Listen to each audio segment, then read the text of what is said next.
Hello, hello. Oh, wait. No, it's good. Hello, hello. Okay. What is up? What is up, guys? Big bars, red door, laughing man. What is up, my brothers? What is up, my sister? Guys, what is up? What is up? Hello,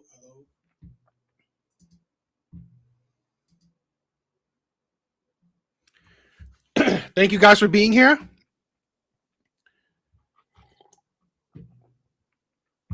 I think we'll have an interesting discussion today.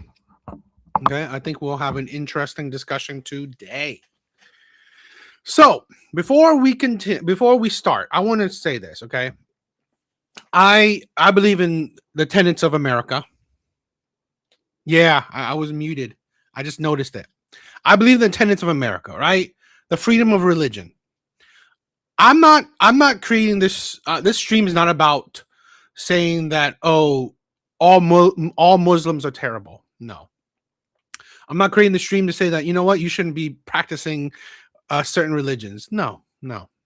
But what I am saying is that if I wanted to live in a predominantly Muslim country, I would have illegally immigrated to a Muslim nation.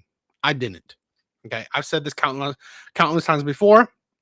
Okay, one of the things that made the West what it is that it's a predominantly white nations, predominantly Christian nations. Okay, that's what has given us the result that has given us. I'm not saying that white people are amazing, but I'm saying that they made an amazing country. Okay. They made an amazing country along with other people, right? Along with other people. But what didn't add to, or what didn't add to or make America so great is, other religions. So when I see videos, right? And we're going to show some videos, right? When I see videos of Muslims immigrating to another country, particularly a Western country, and then wanting to change said Western country, then I'll say that's a bit of insanity, right? That's a bit of lunacy, in my opinion. All right. So we'll be talking about that. We'll be looking at some videos because here's the thing, right? I'm old. I'm an old man. I'm an old man. So I was here during a time where we didn't have a lot of Muslims, right?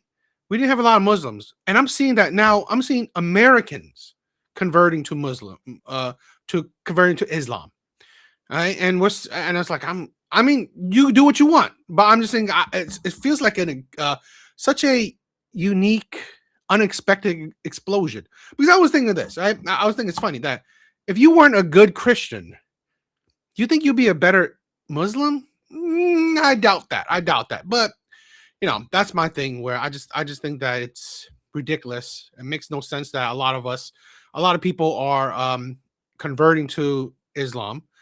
And I think we'll be talking about this, right? I don't think Islam is very suitable or compatible to the West. So we'll be talking about that.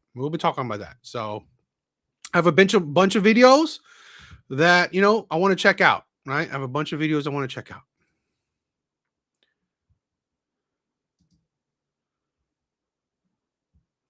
All right, and link is in the description, or in the chat. Right, link is in the chat. If you guys want to join, you guys could. Okay. All right, let's get started. All right, let's get started. Don't bother going to Japan if you're Muslim. Japan's non-Islamic country. Please spread the word. You're not going to find any halal options. I don't see how that's surprising. Don't bother going to Japan if you're Muslim. It's no secret that Japan's non-Islamic country. And if people from your religion don't know about that, please spread the word. You're not going to find any halal options. I don't see how that's surprising. This is not your country. You're going to be struggling to find good ramen. There's no doubt that you struggle. And you knew about that, right? Because you're not going to other country without doing any research. That good Japanese curry. You're not expecting to see halal curry everywhere in Japan, right? No halal options whatsoever. But weren't you surprised that our country is filled with Japanese food? A whole month I was there. You know what I was stuck eating? Convenience store food. You were going to stay in Japan for a whole month and you had no research done whatsoever, and you're still complaining. And freaking tofu. Let me interject my personal comment. I love tofu. I don't know who lied and said there's all this halal food though. Whoever said that is somebody who did some research, and it's not their fault that you didn't. I was there for a whole month and this is what I was eating. This is what I was eating. Can you believe that? Yes, I absolutely can. I wouldn't bother going to Japan if I always hate that, people want to go to other countries and expect said country to cater to you. Right? If they don't, let's say hypothetically, they have zero halal food. Okay, so what? It's not your right for, it's not your right that a country caters to you. Right? So, yeah. I mean, when you have dietary restrictions, that's up to you to do, right? That's up to you to fix. But there's a lot of talk with Japan. Okay, again, I wouldn't say we wouldn't consider Japan the West, but I mean, it's just another thing where it's interesting how Muslims are immigrating to Japan and wanting to change things about Japan, and the Japanese people are not liking it. People gathered in Fujisawa, Japan, to protest the planned construction of a mosque near the Samukawa Shinto Shrine, which dates back to around 460 AD, with the proposed mosque set to be larger than the shrine itself. Residents have filed over 2,500 complaints, citing concerns about noise from the call to prayer, traffic congestion, and burial customs that conflict with Japan's cremation tradition. The protest was led by Kawai Yusuke and his Yamato Party, as Japan's Muslim population has grown from 110,000 in 2010 to roughly 420,000 today. Thousands of people gathered. I'm amazed that, see, this is what I'm saying, right? I'm amazed that there's, I don't know if it's straight up immigrants or it's conversion. So I don't know, right? It could be a bit of both. I'm just amazed by this. This is the thing where this happens when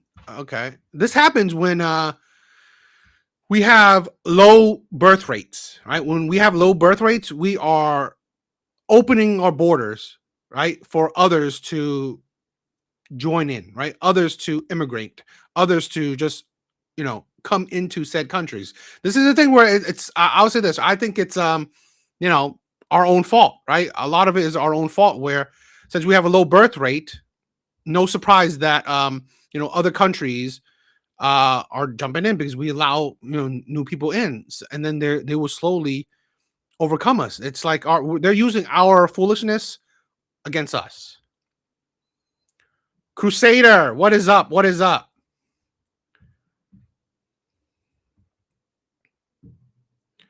So I think that's a little bit interesting to talk about. Have a look at Islam is Have a look at the new Little Palestine street sign that was unveiled last night at 83rd and Harlem in Bridgeview. The area from 79th to 113th is one of the largest Palestinian American communities in the country.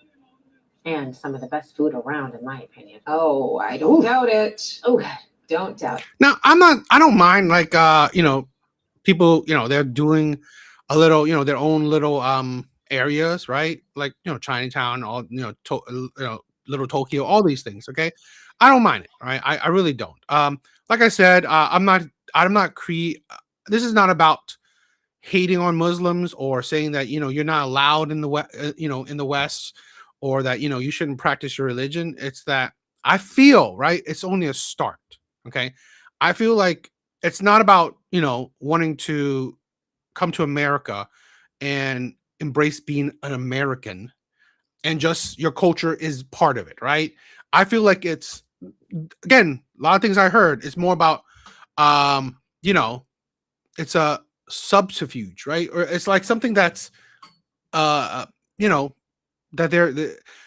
I said this, right? I've said this before, where feminism, right? Feminism was supposedly about equality, but I believe that was just a veil, right? Equality was a veil where I believe feminists actually wanted power. Okay. They actually wanted power. They didn't want equality, but they knew that, let's gain equality first, and then it'd be easier to fight for power. And that's what I believe with, let's say, with the Muslim or Islamic, movement, where they're coming in to immigrant to try to assimilate, but that's just again a veil, where they're more trying to immigrate to these countries by in mass, and then slowly increase their population, and then try to take over. That's what I.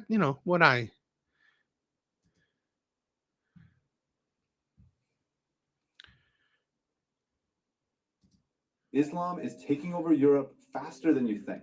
France is already nearly 10% Muslim, Sweden over 8%, Germany and UK around 7%.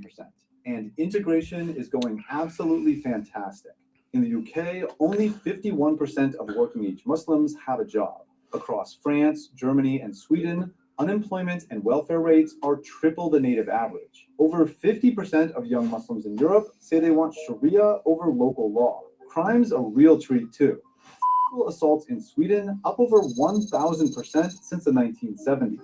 In Germany, just 7% of the population accounts for nearly 40% of sexual assaults. Now add the birth gap. Native European women average 1.6 kids. Muslim immigrants, 2.6. By 2050, Sweden could hit 30% Muslim. France and the UK near 18%. And those numbers explode by 2100. If the wars in the Middle East stop, I'm looking at you, US and Israel, and AI kills the demand for immigrant labor, this might slow down. Or is it already too late for Europe? Islam is... No, first of all, right, I think it has nothing to do with the war. Muslims were, Muslims were slowly moving over all the way to begin with.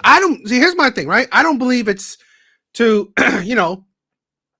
for necessarily freedom of religion. Okay, it's not, because they have that freedom, right? They to practice, Islam in their own countries. I believe it's to take over, right? I believe it's to take over. So even though the war in Iran or whatever in the Middle East, even if it happened or didn't happen, I still correct me if I'm wrong. I'm not. I've said I'm not a Bible thumper. I'm definitely not a a Quran thumper, right? I don't really know much about it, but what I've heard, okay, what I've heard is, one of the tenets of the Quran is to spread your influences, right? To spread the word of Allah. So that's Crusader. Try to turn down the I hear an echo. I hear myself. Yeah. But yeah, this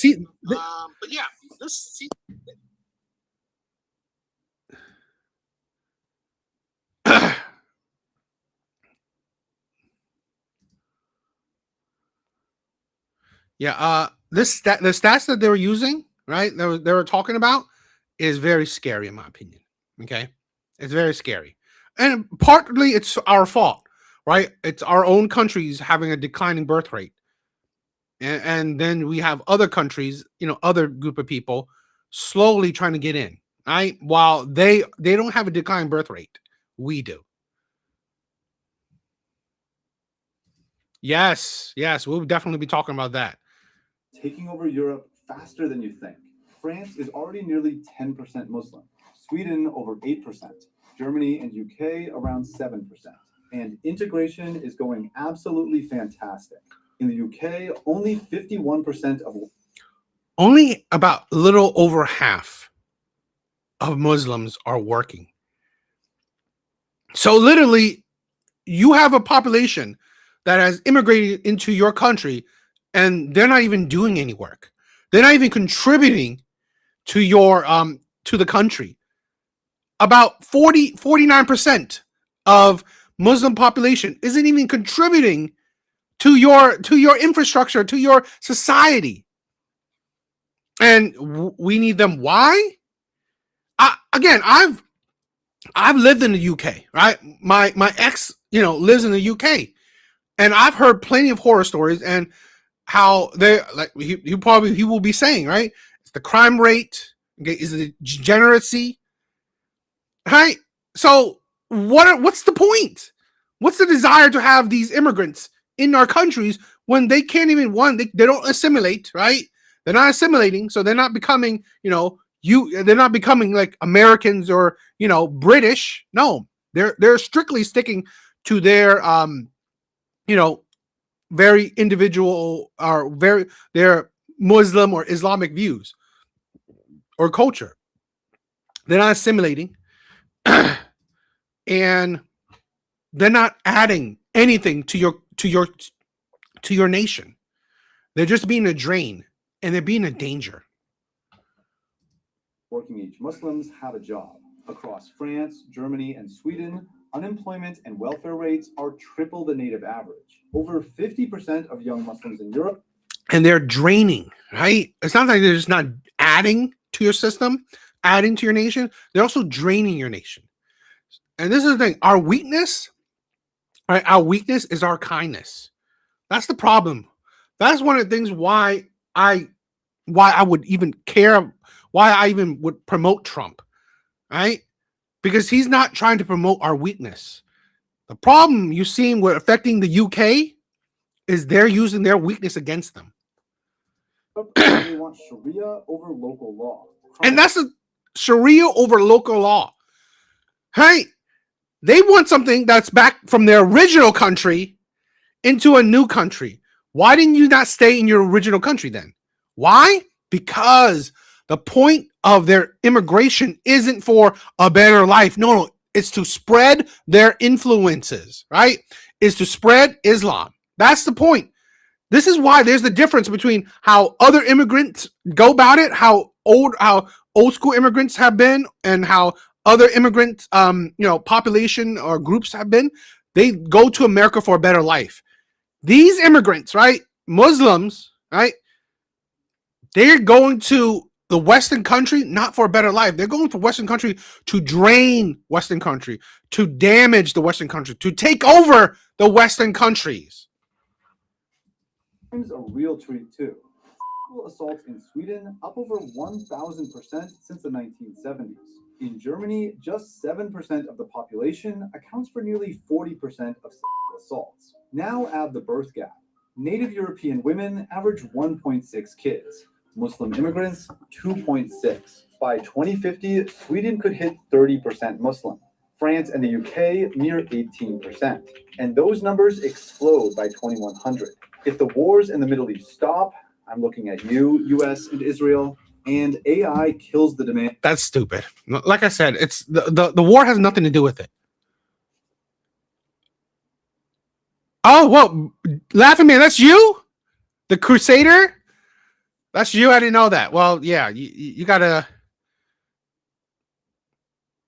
you gotta fix that, right? I couldn't hear you, and then sometimes it's like I'm hearing an echo. So yeah, you gotta fix that. I don't believe, right? It has anything to, I mean, maybe the war accelerated where people are leaving, but again, the war has nothing to do with it, really, right? Muslims were already immigrating, right? Muslims were already leaving and trying to spread their influences. And for immigrant labor, this might slow down. Or is it already too late for Europe? Islam is taking over Europe faster than you think. Oh. Here's this thing where this is the one where I find this kind of sad, right? Here we have an American, right? A Muslim American, so adamant to defend Palestine, right? To defend, Islam. And yet, God forbid you would even go to Islam, to go to Palestine or any Islamic nations, because you will have almost zero freedoms, right? But no, you have the comfort of living in America, right? Taking, being entitled to all its freedoms, and yet supporting another nation. Yeah. Well, my point that I'm making is that if Hamas doesn't have any military bases, and you agree to that, and then you straight up say, well, they're attacking civilian areas. What would you like Israel to attack? The only thing is civilian areas. No one. They should just be So at they peace. should just be killed and attacked. No one should be killed. So what should Israel have done after October 7th? Well, they're doing way too much because they've been fighting for What should they have almost 3 done? years. Well, let me using your logic, you said that they were like being slaughtered and whatnot, like raped, whatnot. So like, I don't think that they should be killing back. I think they should just incriminate them because Palestine is under how do you do Israeli that? sovereignty. How do you do that? They wear civilian clothes. They blend in with the civilian population. No, dress up like in the uniform, the IDF uniform. And No, I'm talking about how do you incriminate the Hamas, PIJ, PRC, all the terrorist organizations in Gaza? How do you go in and incriminate them? How do you do that? Well, first of all, interrogate them, ask if they did whatever they did, and if they say yes. No, but how do you get in to go arrest thousands and thousands and tens of thousands, actually, Hamas members? How do you do that? You have to interrogate them. Yeah, but how do you go in and arrest? You have to arrest them first before you can bring them to interrogate them. I feel like it's pretty easy. Okay, to so do let's say they found one. They're like, we know there's a guy in this building. So they go in, then what? What's next? interrogate them, be like, Yeah, but how do you go arrest him? You go and you say, hey, stop, and then he pulls out a gun and he starts shooting. What do you do then? You're not supposed to shoot right away. Okay, so the IDF has to be shot, but they're not allowed to shoot back. No one should get shot. Okay, but what if they do shoot? They're a terrorist organization. You agree Hamas is a terrorist IDF? organization? Hamas. Hamas? Yeah. Okay, Hamas so if and they start IDF terrorists. okay, that's not true, but fine, whatever, that's not the point. Hamas, you go arrest him, you're in Gaza, you're a unit in the IDF, you go and you're like, we're not gonna attack, we're not gonna do airstrikes, we're gonna go in and arrest them. So how do you arrest them when they start attacking? They hide in tunnels. By the way, they have 251 hostages that they're hiding in. Then go find those hostages. Okay, how do Release them. Okay, how do you do Release that? They them. hit them in schools, hospitals. One of the hostages was killed by a doctor, a Palestinian doctor, who took a syringe and injected air into her veins. That did not happen. Where did you find that from? You're falling for like American and Israeli It's propaganda. not American. Okay, so where do you get your propaganda from? It's like, so if the information is counter to your information, people are falling for propaganda, right? American or Israel propaganda. Yet your information is not propaganda. Your information is correct. It's the sheer insanity of that. It's the sheer hypocrisy in that. What country do you live in? I'm an American, but I don't. You're live in American. You have citizenship. You live in America pro-American. too. I assume You're you have American. the ability to read local news. Yes. Well, I'm American, but yeah. Well, my point that I'm making. I don't support. You don't Killing. think I don't you don't support think war. you don't think any Palestinian is capable of killing a hostage? Anybody's killing. Anybody's So capable of killing. why are you so sure that didn't happen? I never said it didn't happen. You literally just said. I just can't believe it. I just can't believe it. Well, you better believe it. It's hard to believe. Did you know that no? Why is it hard to believe? You just said anyone can kill it. Anyone can kill people. Yeah, it's hard to believe if it's a Palestinian killing someone. It's like, this is why I have these problem with these modern leftists. Just go. Leave the country. Go to where you love so much, right? But yet none of these people, not a single one of these people would dare live in Palestine. Not a single one of these people would dare live in Palestine. I've yet to see a video of these supposedly pro-Palestine people actually move to there.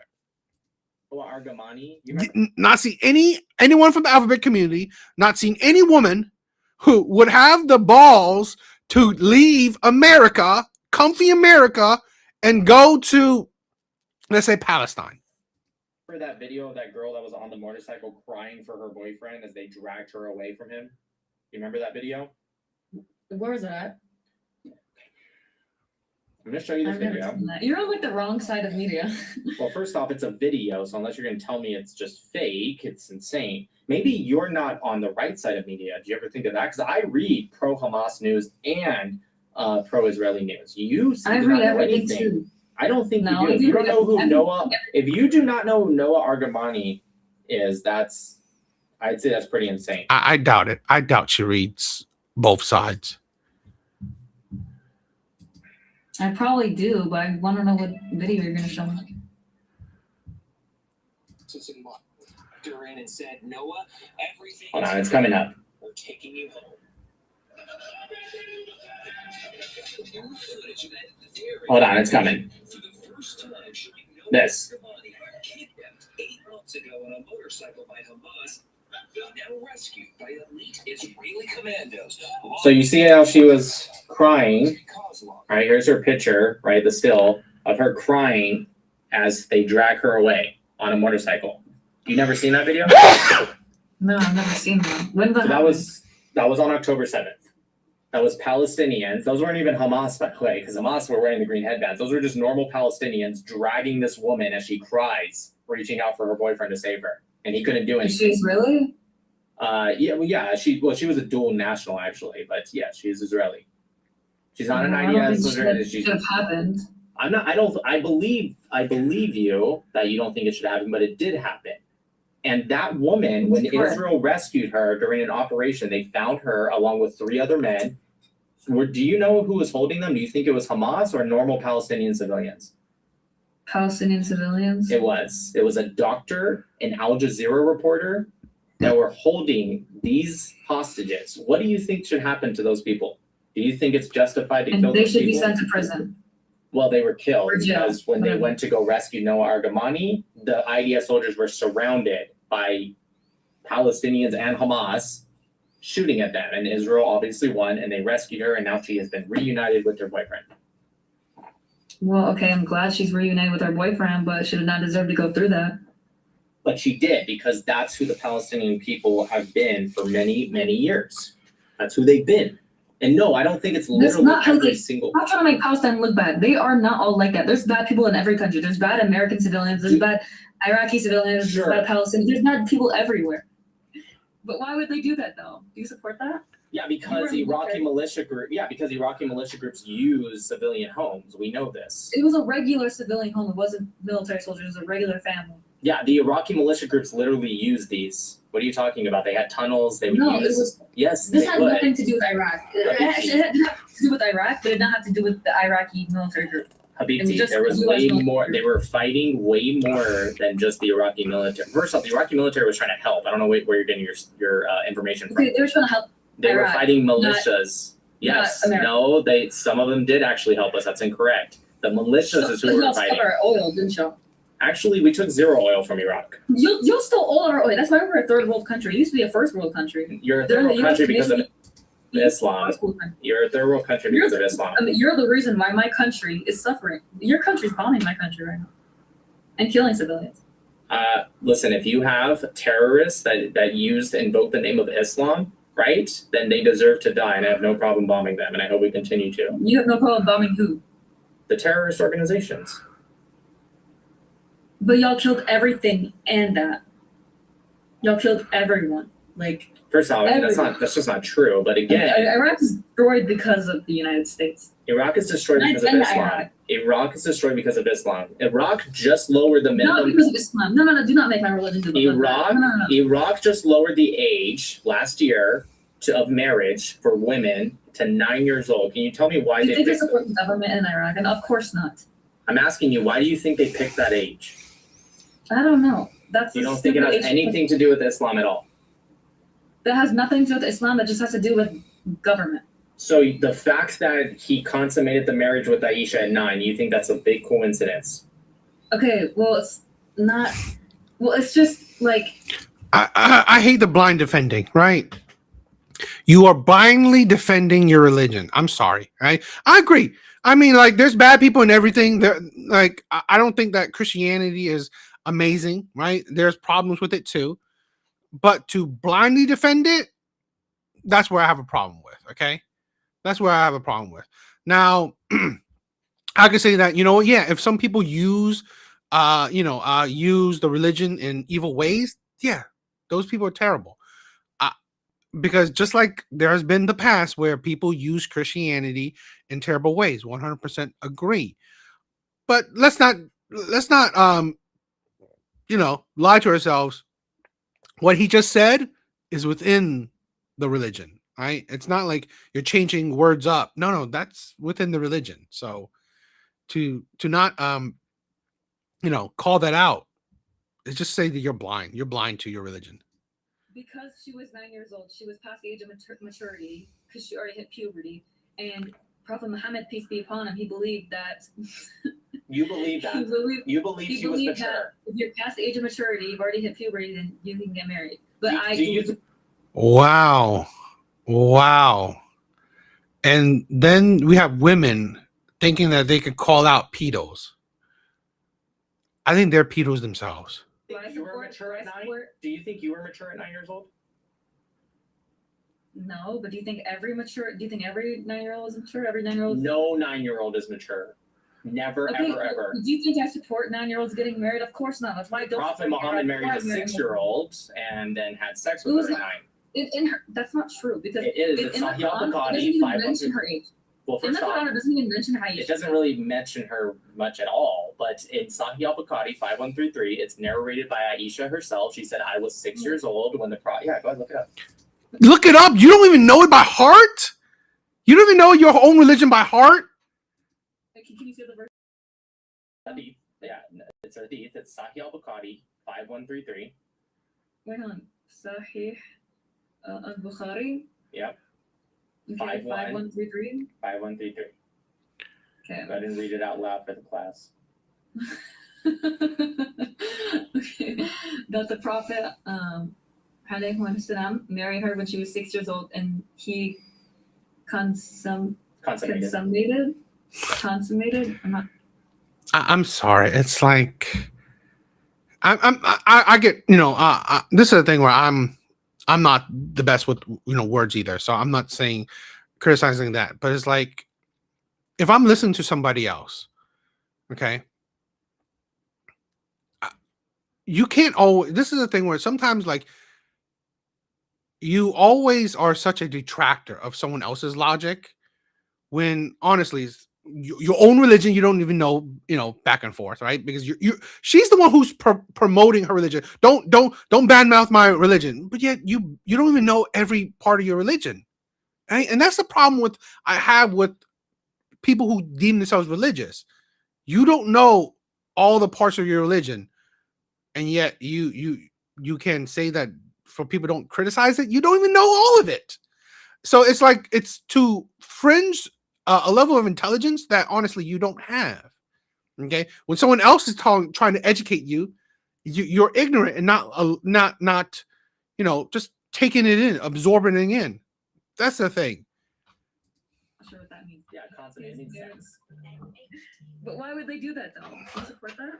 Yeah, because Iraqi militia groups use civilian homes. We know this. It was a regular civilian home. It wasn't military soldiers. It was a regular family. Yeah, the Iraqi militia groups literally. Okay, consummated his marriage when she was 9 years old, and then she remained with him for 9 years. Until his death. Yeah. Okay, well, obviously, I do not support children losing their virginities at such young ages, but like, I believe that times are different. I mean, he was alive during the year like 600 or something like that. So like, yeah, times are different. Why don't you condemn your country for continuing those barbaric times? Obviously, it's different because back then, during the Adam and Eve's ages, they had to incest to reproduce. Obviously, that's not normal, but they had to do that. So is he the most perfect man to ever exist? And do you think people in 2026 are going to live like how it was back then in the year 600? No, I don't. But the problem is that and according to Islam, he's the most perfect man to ever exist and ever will exist. So why are you comparing him to people of the 600s? I guess that's when he lived. Okay, we're just believing that his ideologies are perfect. And everyone like marrying a 6-year-old? Okay, I don't believe he was 51, by the way. That's an action. That's an action. He chose to do that. Well, your actions are part of your ideology, right? You don't do shit if you don't believe it. The Quran allows you to marry pubescent girls. But not everyone does that, though. But the Quran allows it. Well, no, you can't do it because it's only meant to women. Women aren't allowed to. I don't think you don't have as many rights. You don't have as many rights because you're a woman. In Islam, you don't. No, it has nothing to do with Islam. It's just culture. In Surah 4, ayat 24, it specifically says that if a wife is disobedient, He's literally like he literally has to quote you lines. You don't even know it. I swear to God, why are you even people being? It's like I'm not religious, right? So I cannot name you shit, right? But it's like if you don't even know your book inside and out, why are you even religious? What's the point? to abandon her in bed and smack her.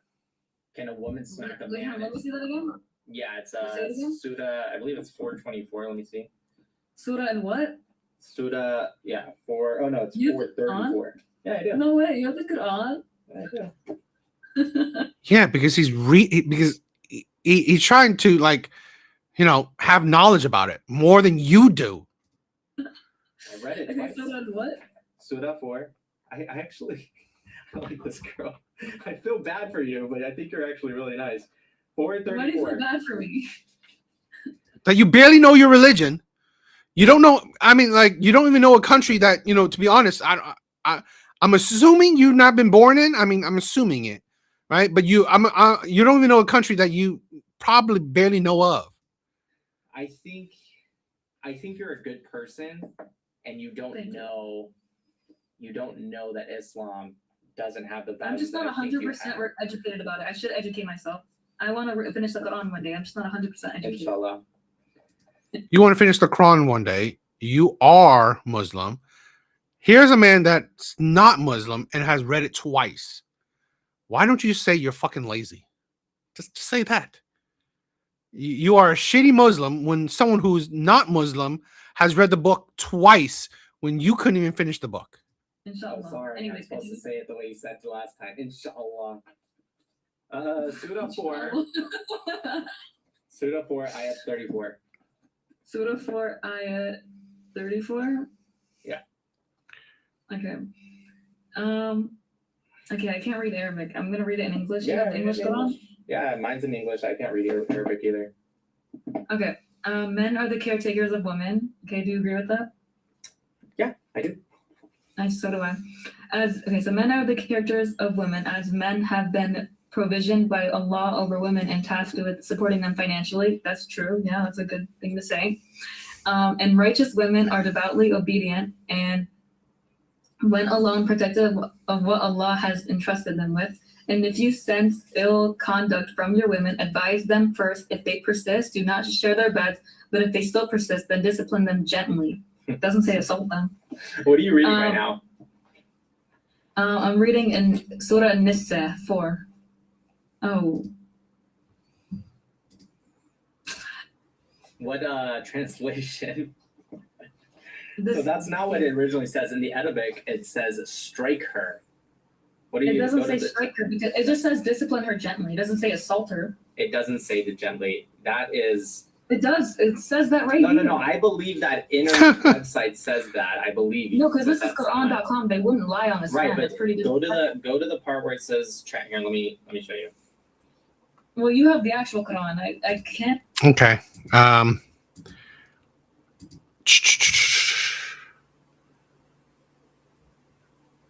Here's what like Muslim ideology is affecting our nation.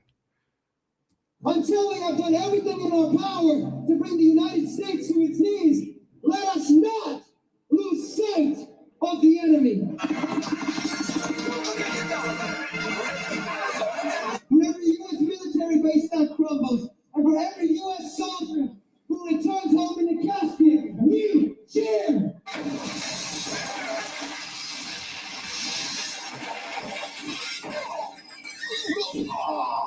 Hamas, Hezbollah, Allah, all of the forces we celebrate. These popular voices on the ground spend every waking moment in direct confrontation with Zionism, and they rely on a strong Iranian state to maintain their fighting capacity.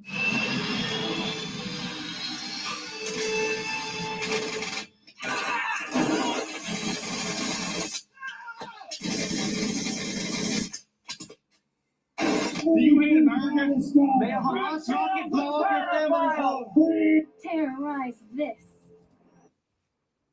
That's what we allow in our country, right?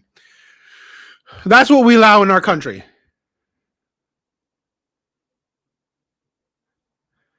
We allow these people, right, who hate America, who wish death upon Americans, who wish America is destroyed. We allow them into our country. It's amazing. It really is. That's what I love, right? That's what I love.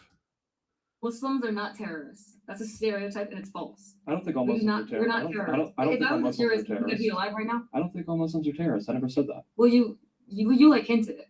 No, I think most terrorists on Earth are Muslims because the GTI says so. The top 10 biggest terrorist groups in the You world think are all. most terrorists are Muslims? In Yeah. Israel, the IDF, Israeli Defense Force, they are terrorists. They are terrorizing Gaza. Are they terrorists in your belief system? No. What the hell? What the hell? You support Israel? Mm-hmm. You're brainwashed. I don't support Israel, right? I've said this. I'll say this now. I don't support any other country besides America. America first. 100%. America first. I've said this countless times before. I understand why American leadership is doing what they're doing, because they want control of the West, right? The Western Hemisphere. They want to control China and Russia, right? The oil that goes into China and Russia. They want to have control over that. I understand why American leadership is doing what they're doing. But I've said this before. I honestly believe we should focus more within our borders than we should focus outside of our borders. Now, like I said, I understand it. I understand why American leadership is doing what they're doing. So I'm not crying about it. I'm not extremely upset. I'm not loving it, but I'm not extremely upset. But again, I don't support any other country besides America, right? 100% my support goes to America. America first.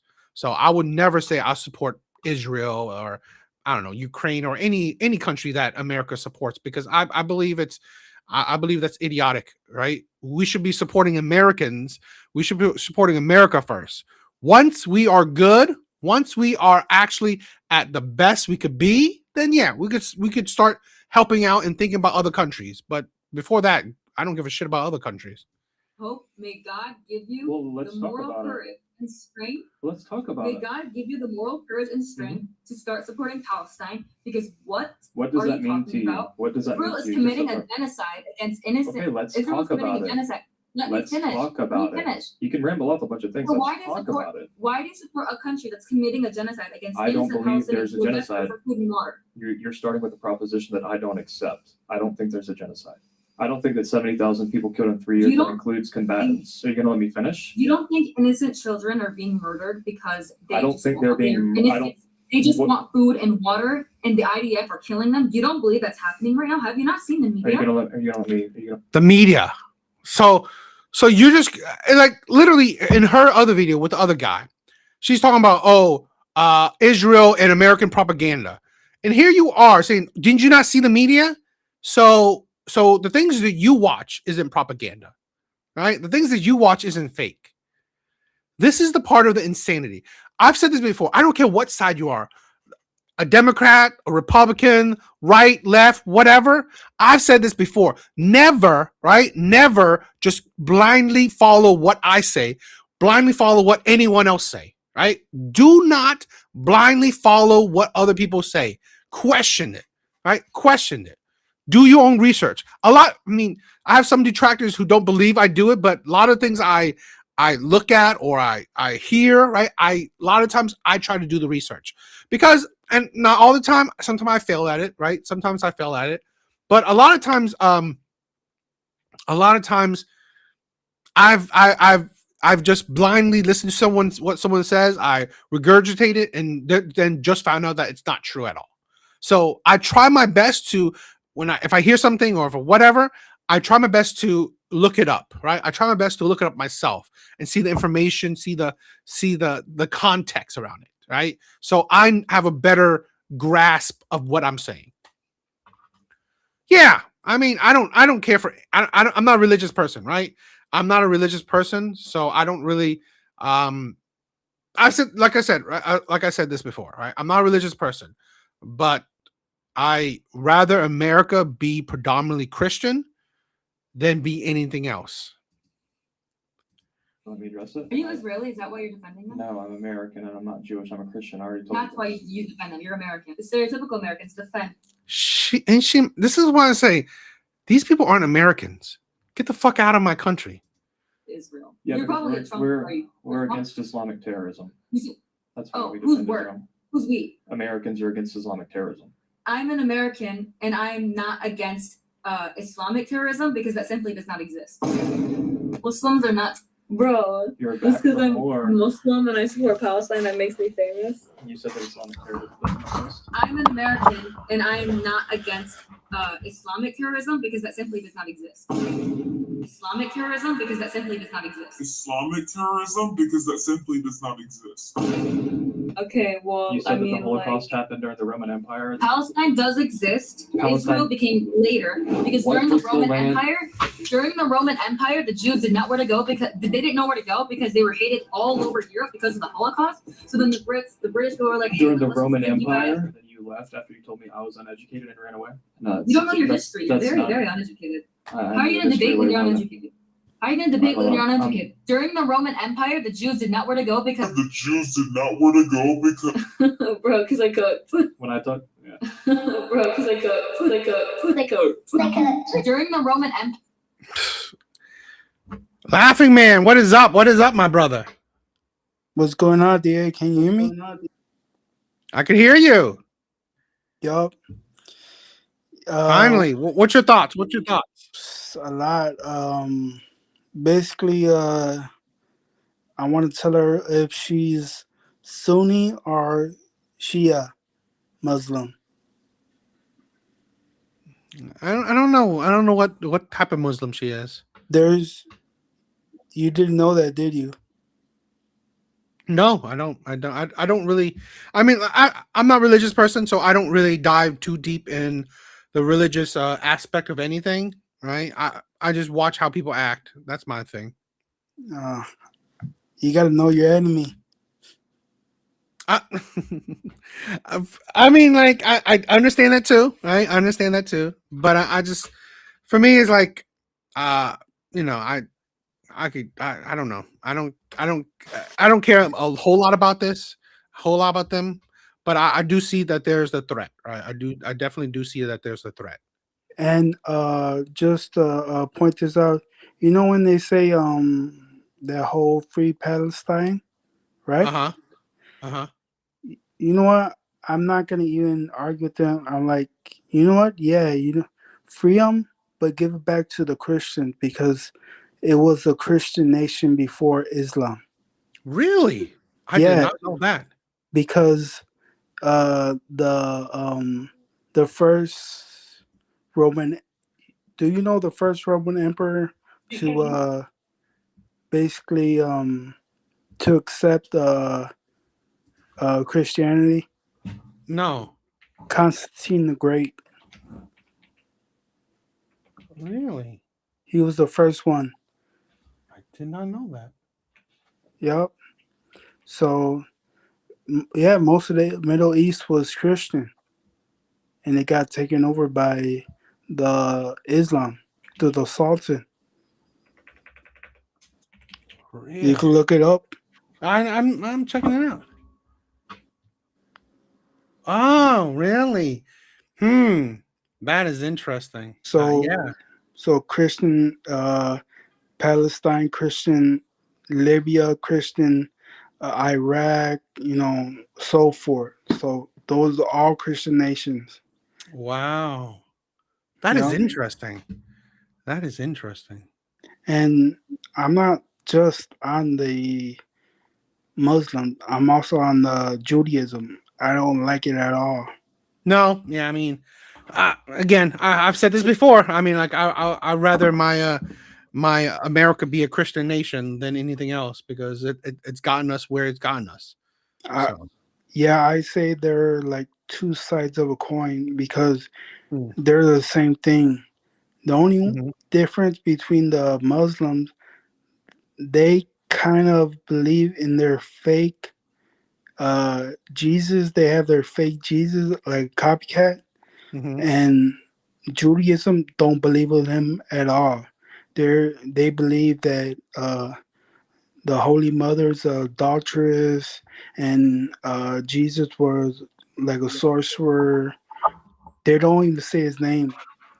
If you tell a rabbi, they won't like they will know about him, but they won't say his name. Interesting.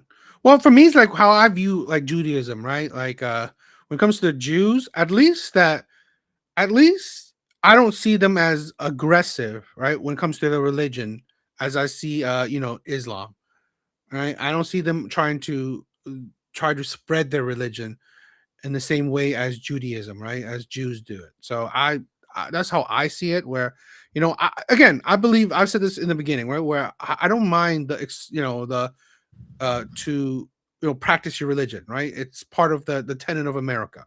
What I do mind is that because of your religion, you want to spread your influences forcefully, right? Or maybe even like you're trying to take over. That's my thing.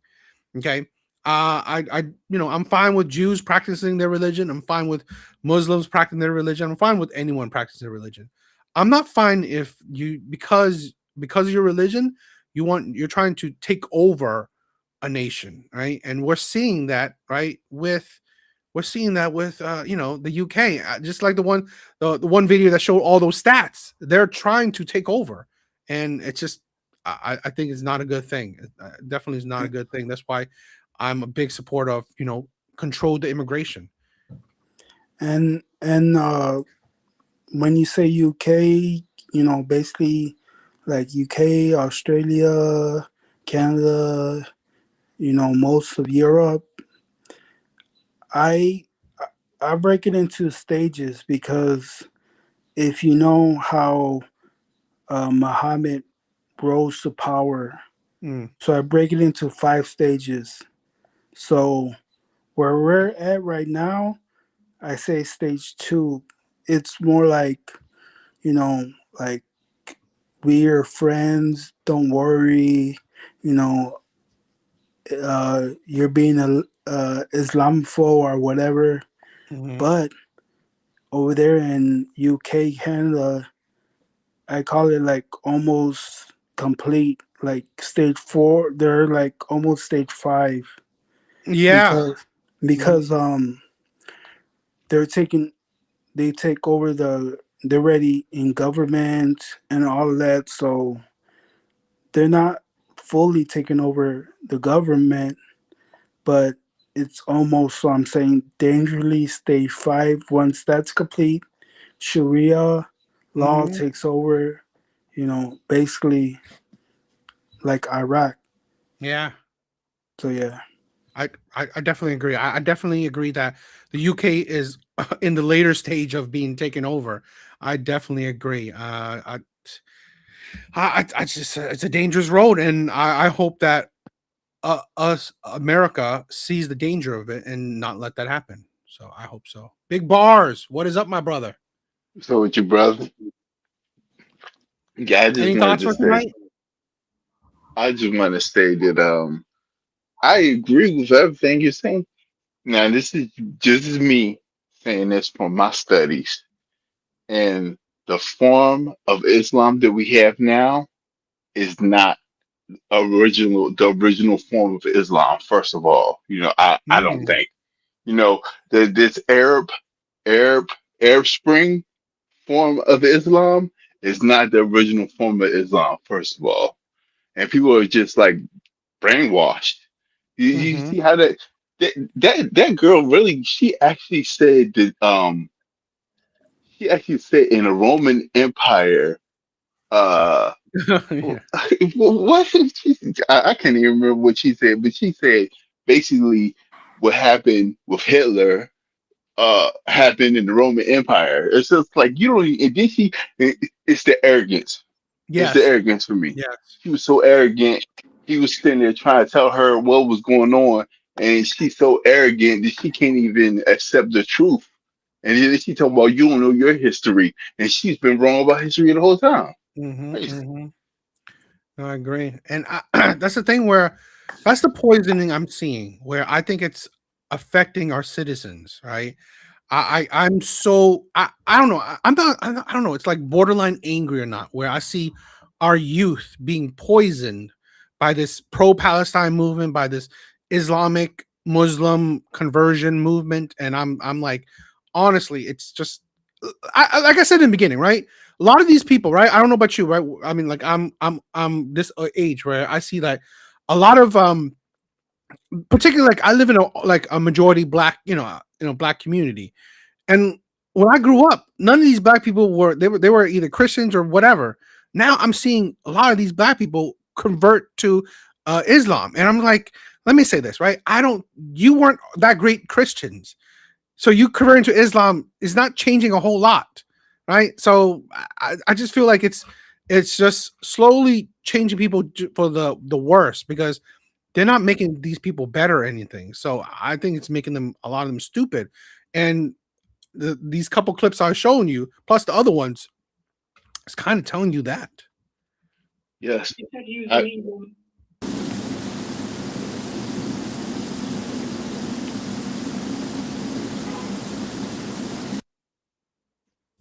And the Ayatollah Ali Khamenei that was killed. On what basis do you say that, please? Oh, I mean, where do you really want to go down this route? Yeah. From what I've seen on social media, he seems very polite, kind, and says very wise words of wisdom. And by all means, I'm not his supporter. You look at the treatment of people who dare to speak out against the regime, and the fact like Edward Snowden did and ended up in Russia. Do you see, Kaz? Do you not understand that you can criticize both things at the same time? Yeah. So you've called him like Kaz. Mr. Snowden. Yeah, great. Henry. Where is he, by the way, Henry? Kaz, it'd be really interesting to hear you say, because you're the one who's made the point saying sticking up for the Ayatollah. You've just said the clips you saw on social media. I'm not sticking up for him, my friend. You've made a statement to say that he was an evil man. Yes. How is he evil? Because of the regime he led and the thousands of people who were killed on the streets, not just of Tehran, He led a religious theocracy. Look at the way women were treated for failing to wear a hijab. Look at the killing of Masa Amini that led to protests and yet more deaths. The idea that you can... Yeah, but that was recently. We're talking about somebody who's been in power for how long? Yeah, and that was in 2022. What on earth does his longevity as the Ayatollah have to do with it? You said he's an evil... And I've just given you my reason. You said he was an evil man, the Ayatollah. That's the thing I'm talking about. Like, it's how can all this poison the minds of our citizens, right? Citizens of the West. Like, I'm just like I'm flabbergasted, right? Yeah, I agree with what you say. You said something. These people are not even good Christians, and so they're moving from a peaceful ideology to a warlike one, and they're not even good with the peaceful stuff. Yes, it's crazy. That's really crazy, and I want everybody who has common sense in their head to see how he acted. You know what I'm saying? That's how somebody who's losing acts. Yeah. You know, when somebody's trying to talk and they just won't let them talk, that's because they know they're about to drop bombs on them. They know they're about to lose. Yep. I want everybody with sense to see that. That's what these people do. They shame you. They want to talk about you, and then they want to overtalk you. That's what they do when they're losing. They know they're going to lose. Iran's missiles will reply. Iran's missiles will reply. U.S. drones in the sky. U.S. drones in the sky. Iran's missiles will reply. Iran's missiles will reply. U.S. drones in the sky. U.S. drones in the sky. Iran's missiles will reply. Iran's missiles will reply. Tehran, Beirut. Tehran, Beirut. Give Americans the boot! Give Americans the boot! Tehran! Beirut! Tehran! Beirut! Give Americans the boot! Give Americans the boot! Tehran! Beirut!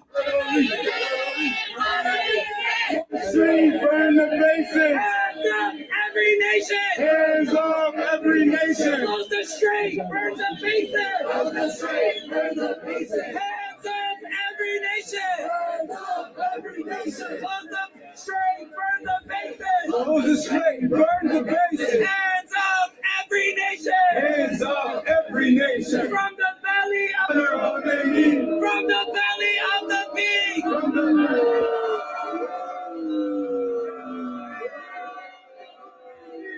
the belly of the beast. From the belly of the beast. We will honor Khomeini. We will honor Khomeini. From the make us proud. Kill another soldier. This is the thing where I'm furious with these like you have the audacity, the entitlement to live in America, right? To live in the West, and then to spout the shit you spout, right? About America, your support for another country. This is why I'm disgusted by these people, right? This is why I'm disgusted by these people. I really am. Because you promote like these are the group, right?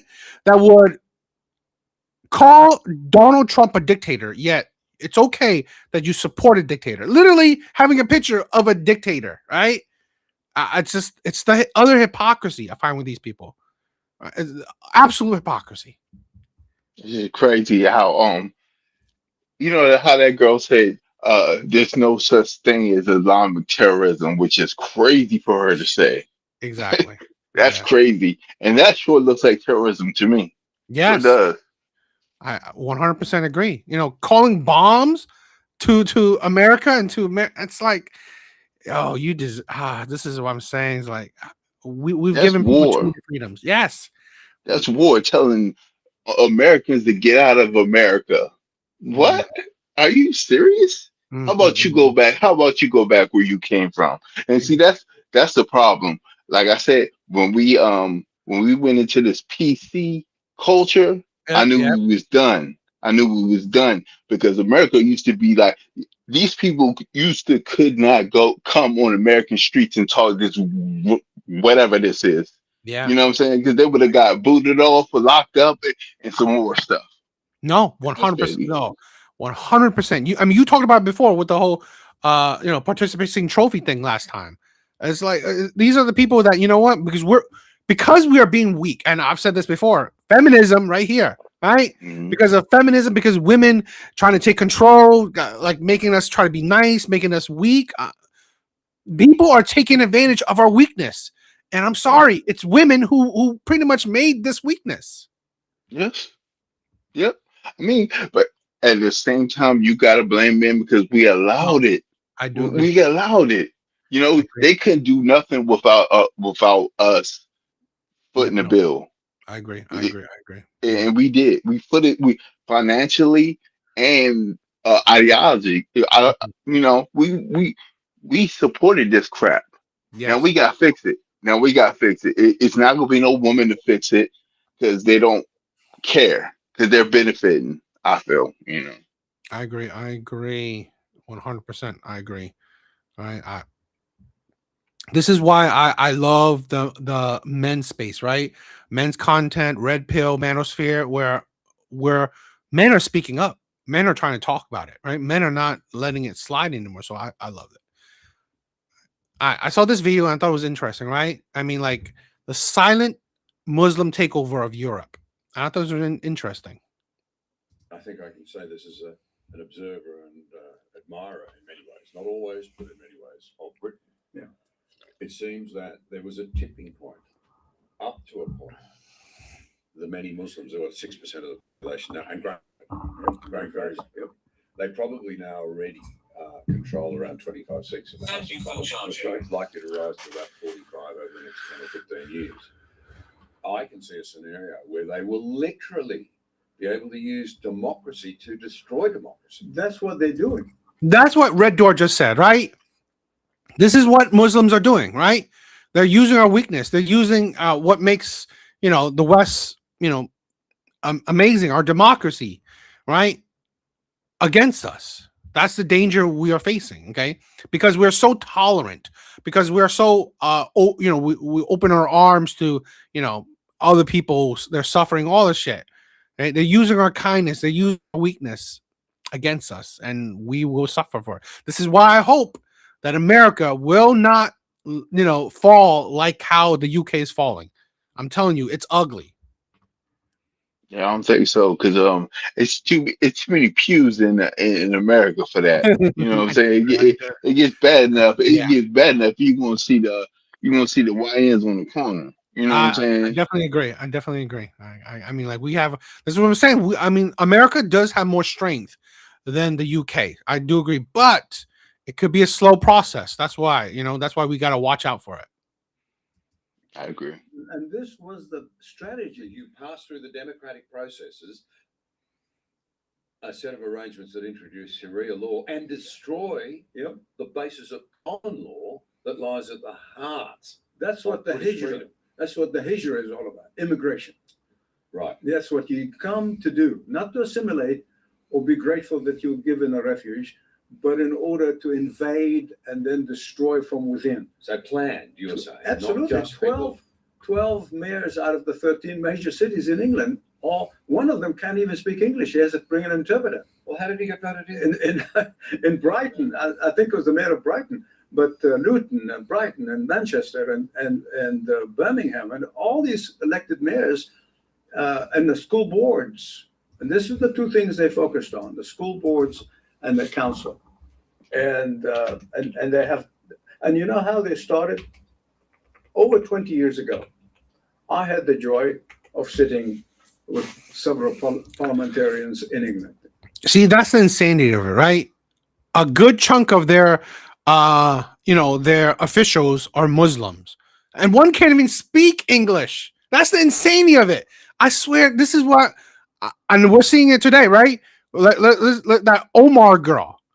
No, I swear to God, only American-born citizens should be able to hold political positions. It is insane that you have someone that's not even born in America that's holding a position of power. That is utterly insane. And we're already seeing that Minnesota, the Omar girl and all the Somalia shit, right? These Muslims, right? The fraud that they're doing already. Right, this is what I'm saying, right? It's a small thing, right? It's only one city, one state. Yeah, we may be stronger than the UK, but that's how they do it, right? They slowly take over. Okay, they put more people in power, more Muslim in power, and the problem is that they do not assimilate. Right, the Muslim population, they don't assimilate well, but that's how they do it. They're gonna fake it. They're fake it. Right, they're using our weakness against us, where we're so diverse, we're so open, right, melting pot shit, and they're going to use that against us. Okay, and then more and more of them, right, will gain position of power, and then they will, put money that would have probably gone to minority communities, right, money that would probably go to Americans. They're going to put it to their own people, their Muslim people, right? That's what they will do. And that's the danger. That's the possible. And we're already seeing, like I said, we're already seeing a little bit of that danger in places like, California, Minnesota. Imagine if that danger spreads to the rest of the country. In Westminster. And I had the paper that had written about their thinker, who's now dead, named Yusuf Qaradawi. He's the basic thinker behind this whole third jihad concept. Well, we failed in the first jihad. When we got to France in the 600s, got stopped. We failed in the second jihad, 1400s. We got to Vienna, occupied Vienna, lost. And now this is the third jihad, which we take the Vatican. The Vatican is that to them is the big kahuna they have to take, or all of Europe, because it represents Europe. So they said, now we're going to do it. We're going to do the third jihad by taking over Europe, but not by the sword. We're going to do it with birth rate and investment of petrodollars. And now the Qataris own Harrods, they own Barclays Bank, and they go on and on and on. So they have. I didn't know they own Barclays. That's a British bank. That's the thing where they're going to slowly, take over in a different way. Yeah, they I personally think I agree with Red Door. If you are like, I don't know, I think Muslim is like we need to draw the line there. You know what I'm Yeah. saying? It's like people that want to be PC but bump that. We need to draw the line with there. And anybody who is in our country and saying that I'm not American, go home. Go home. Exactly. 100%. 100%. I'm sorry. I said it already. If you're not born America, if you're not born in America, you should not be able to hold any position of power in America. 100%. Complete. I'm not exaggerating. Hold over the economy in England, as well as the birth rate, of course, outnumbered. So I sat with us and I showed them what was written, not from me, I'm not that smart, but the brain of the third jihad movement. And they said, what we're going to do, we're going to build a spine from the top to bottom of the island of England. And once that's strong, we're going to start building ribs. And then we choke the country. Now, it's pretty chilling. It is. Well, they started 20 years ago. And I told them, I said, you know that these areas called no-go zone. So a person can beat up his wife or honor killing or whatever it is. Police cannot go there. It's a no-go zone for police. It's covered by Sharia court. Sharia court. 85 of them in England now. 85 courts. What jurisdiction, what recognition in law, in British? That is insane. That is insane that you can enact your own laws inside of another country. That is what I'm talking about. That's the problem I'm talking about. Right? I'm not talking about, I'm not saying, we should have no Muslims in here. I'm not talking about, you can't, practice your religion. No, I'm talking about how dare you, right, enact your own laws, right? Own laws in another country. No go zone? That should be no such thing in another country. Police officers should not, that's insane that police officers are not allowed to go into certain parts of the country. That is insane. You do not have authority in another country.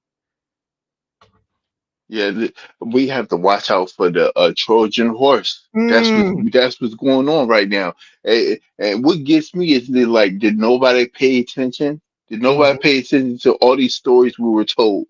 The Trojan horse, and this is what they're doing. They're doing Trojan horse stuff, but it's really like the same thing because the people from Troy, there was warlike, there was warmongers, and that's what these some of these Islamic people are. They're warmongers.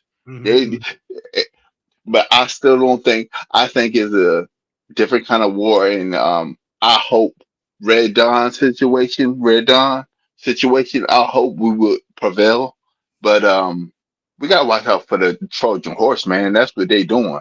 They sneaking in. Yep. They're sneaking in, and me personally, I feel like see, America wants to prolong everything. That's the problem. To get more money. They want to prolong it to get more money out of them. And you know what? It should be you come over here and you got a year to naturalize. And if you don't, bye, go home. I agree. Go home, Roger. Bye, Roger. I agree. Yeah, do those courts have? Well, I think it's fear basically where they assign it. If you go to the court and the judge and you said, no, you have no authority over me. I'm a Muslim and I go. And he said, okay, I refer you to a Sharia court, and he sends them there. No authority, and then of course the judge in the Sharia court says, well, did you beat your wife hard? The Quran says you should only beat her lightly, and they send him home.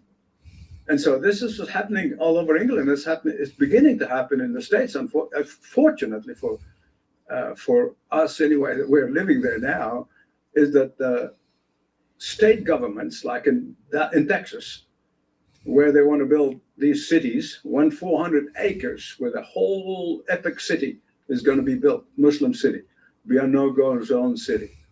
And they just woke up in time to stop it. But they were about to do the same thing in the United States. But here's back in 20 plus years ago, this dear man kind of snickered at me and said, "Oh, come on, this is Britain. Yeah, they can't do this." I said, "Look, I'm only showing you what they said they're going to do or what they are doing. It's not. I'm not creating this thing myself. I don't. Anyway, that breaks my heart every time I think about it. That they're insane. But here's the no go zone. This guy, right, went and pretty much checking out what he was saying about. Right, so I wanted to check it out. Well, behind me seems like it's a bit of a peace incident. You can buy an Iranian flag. Doesn't feel like England, does it? Look at this.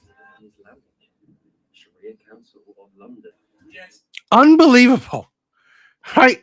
Unbelievable. You can say that shit in public. This is what I'm saying.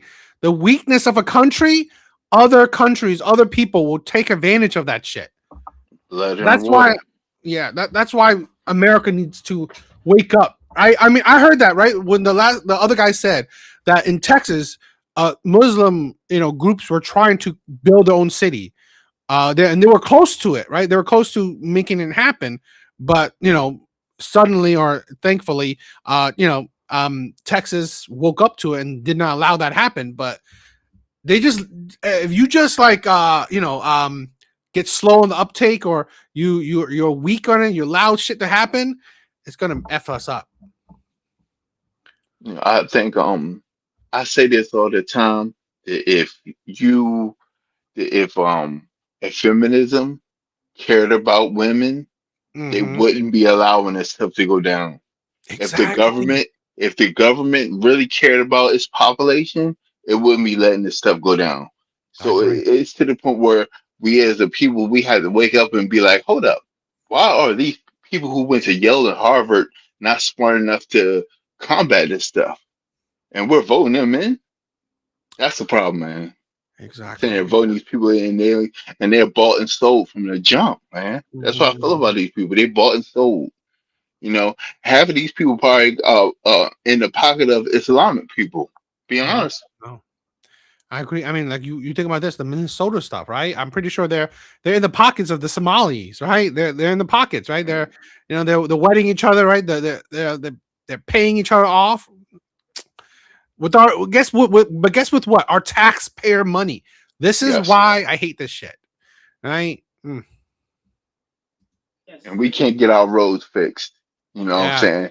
We got all this homelessness. We got all this homelessness going on, but the Israel Palestine thing is the stupidest thing I've ever heard of. When we got homeless people over here on the streets, you were sending hundreds of $1 million over there. What is wrong with us? What is wrong with us? Come on. I hate that we sent I think millions, hundreds of millions to Ukraine. No, fuck that shit. I don't give a shit. I don't care. I don't care if Russia takes it over. Who cares? Because I will believe this. America is not going to be scared of nobody. No. So it doesn't matter if Russia takes over the Ukraine. We're not going to be scared of anyone. So all that money was wasted in a country that, doesn't benefit us at all. They hate us for low key. I mean, people ain't go back to the space race. People better smarten up, man. That's all I'm saying. And it kind of floors me because the information is out here. If you smart enough to put two and two together, like these people hate us low key. And to all the people who are working for them, with them, and the USSR, when it was the USSR, they had all these people snitching on people, and then when they got all the people in the concentration camps that they wanted to get in there, then they turned on the people who were snitching, because they was like, if you gonna snitch on your own people, why would I trust you? Yeah. Period. Have a good day. Yeah, take care, mate. Good day, my friend. Thank you. Interesting to see the different sort of laws depending on what part of the city you're in. Did you know some boroughs of London have been declared Islamic no-go zones, or at least is what people say? In Newham, the white British population is about 14%, making it the most ethnically diverse area in London. In Newham, the majority ethnicity is actually Bangladeshi, not English.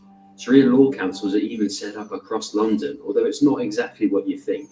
Today, I decided to explore London's so-called no-go zones for myself to see, is Sharia law really being implemented here? And is it true that it's dangerous? Will I be welcome as a white person? Join me as we find firsthand the truth.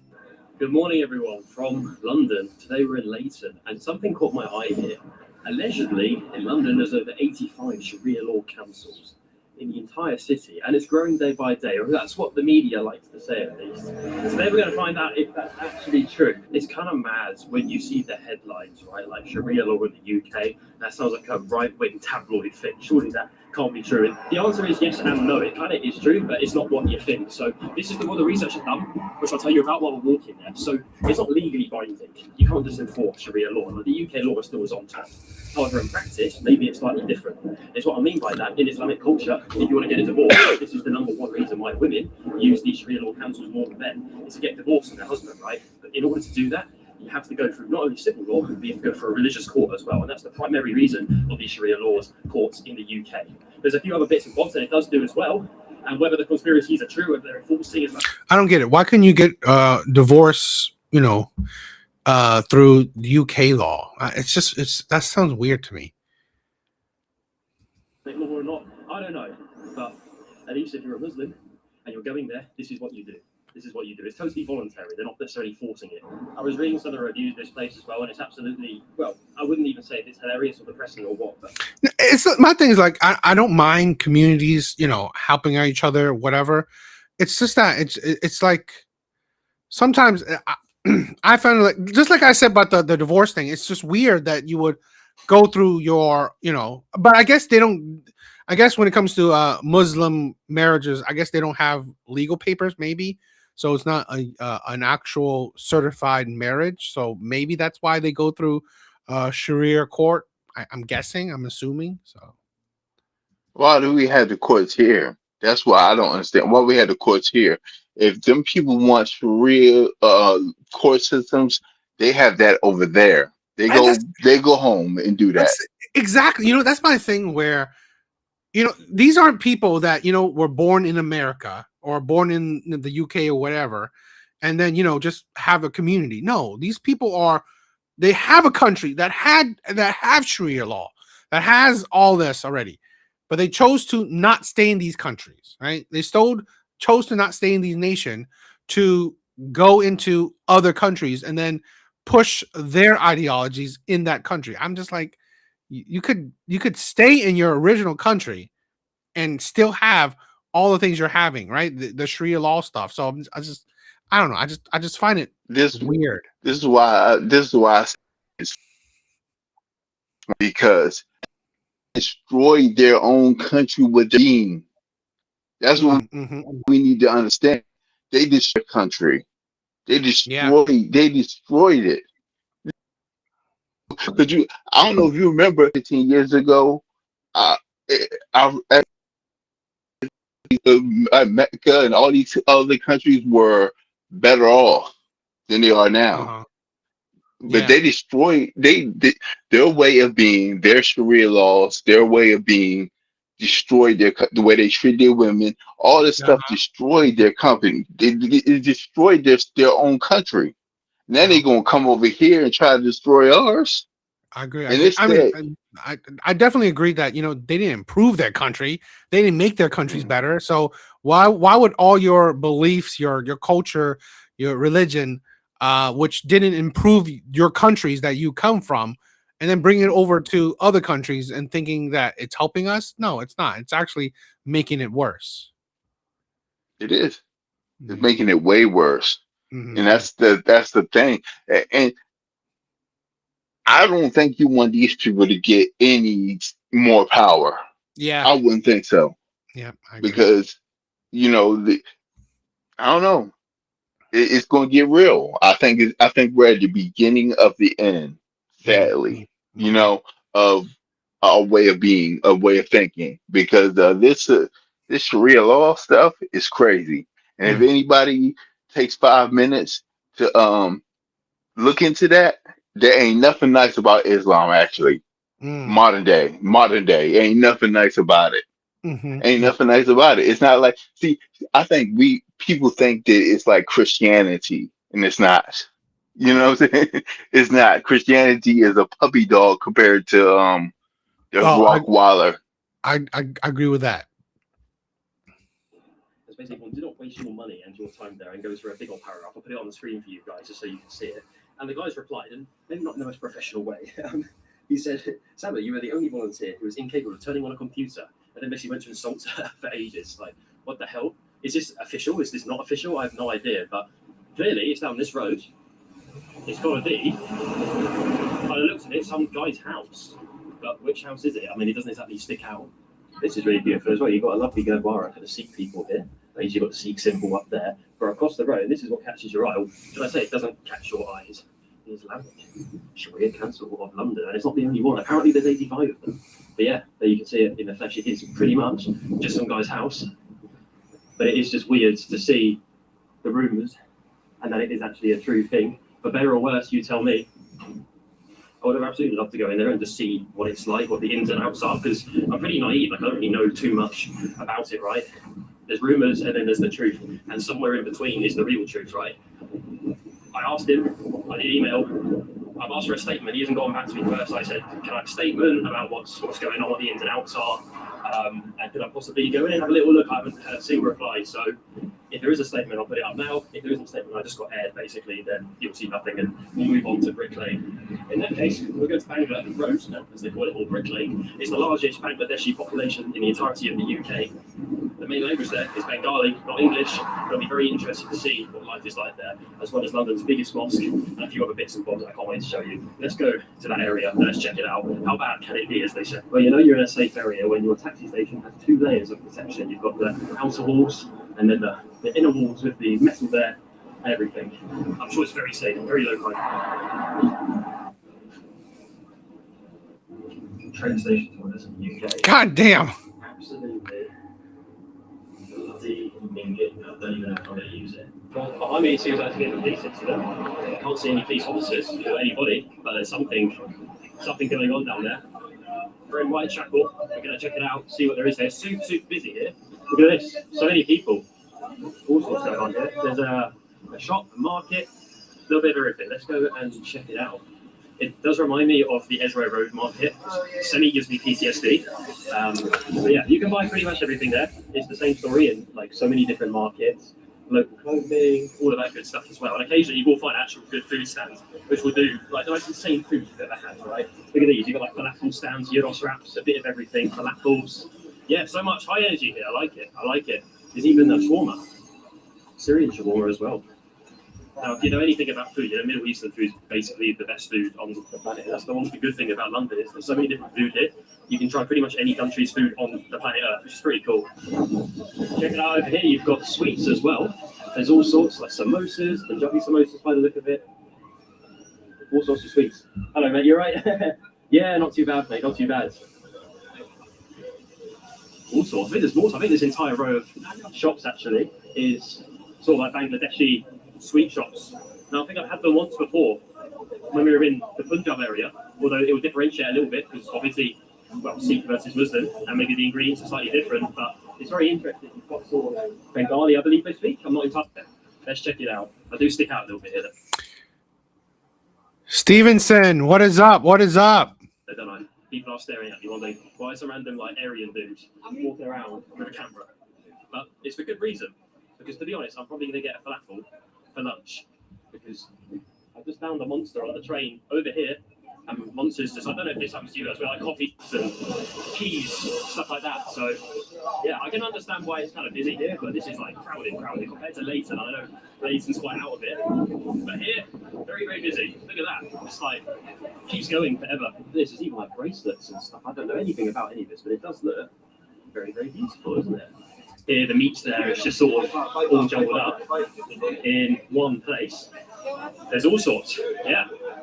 Very interesting. I always think I don't know. I mean, it's okay that, like I said, express your, practice your religion how you want, but it is, in my personal opinion, right? Like I said, growing up how old I am, going up a country where you've seen like so many women right in burqas. It's I mean I'm all for modesty, right? I'm all for modesty. But it's like it's just a degree that's a little bit too high for me, where all you see is like little eye slits, and it's like, okay, there's modesty and there's just like you're just being a ninja, which is just, I don't know. I just find it I don't know. I just find it a little bit weird in my opinion. It trying to show you that it's no middle ground.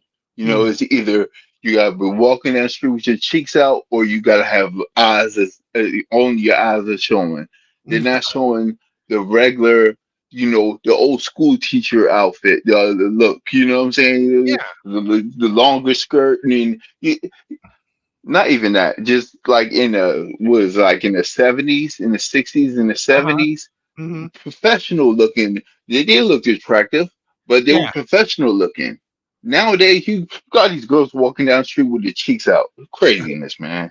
Yes, I definitely agree. I definitely that's why there's a middle ground, right? But it's like it's just it's why it's like it's always extremes, right? It's either you're like almost naked or you're wearing a burqa. It's like, why you can't just find a middle ground? Red Door said that.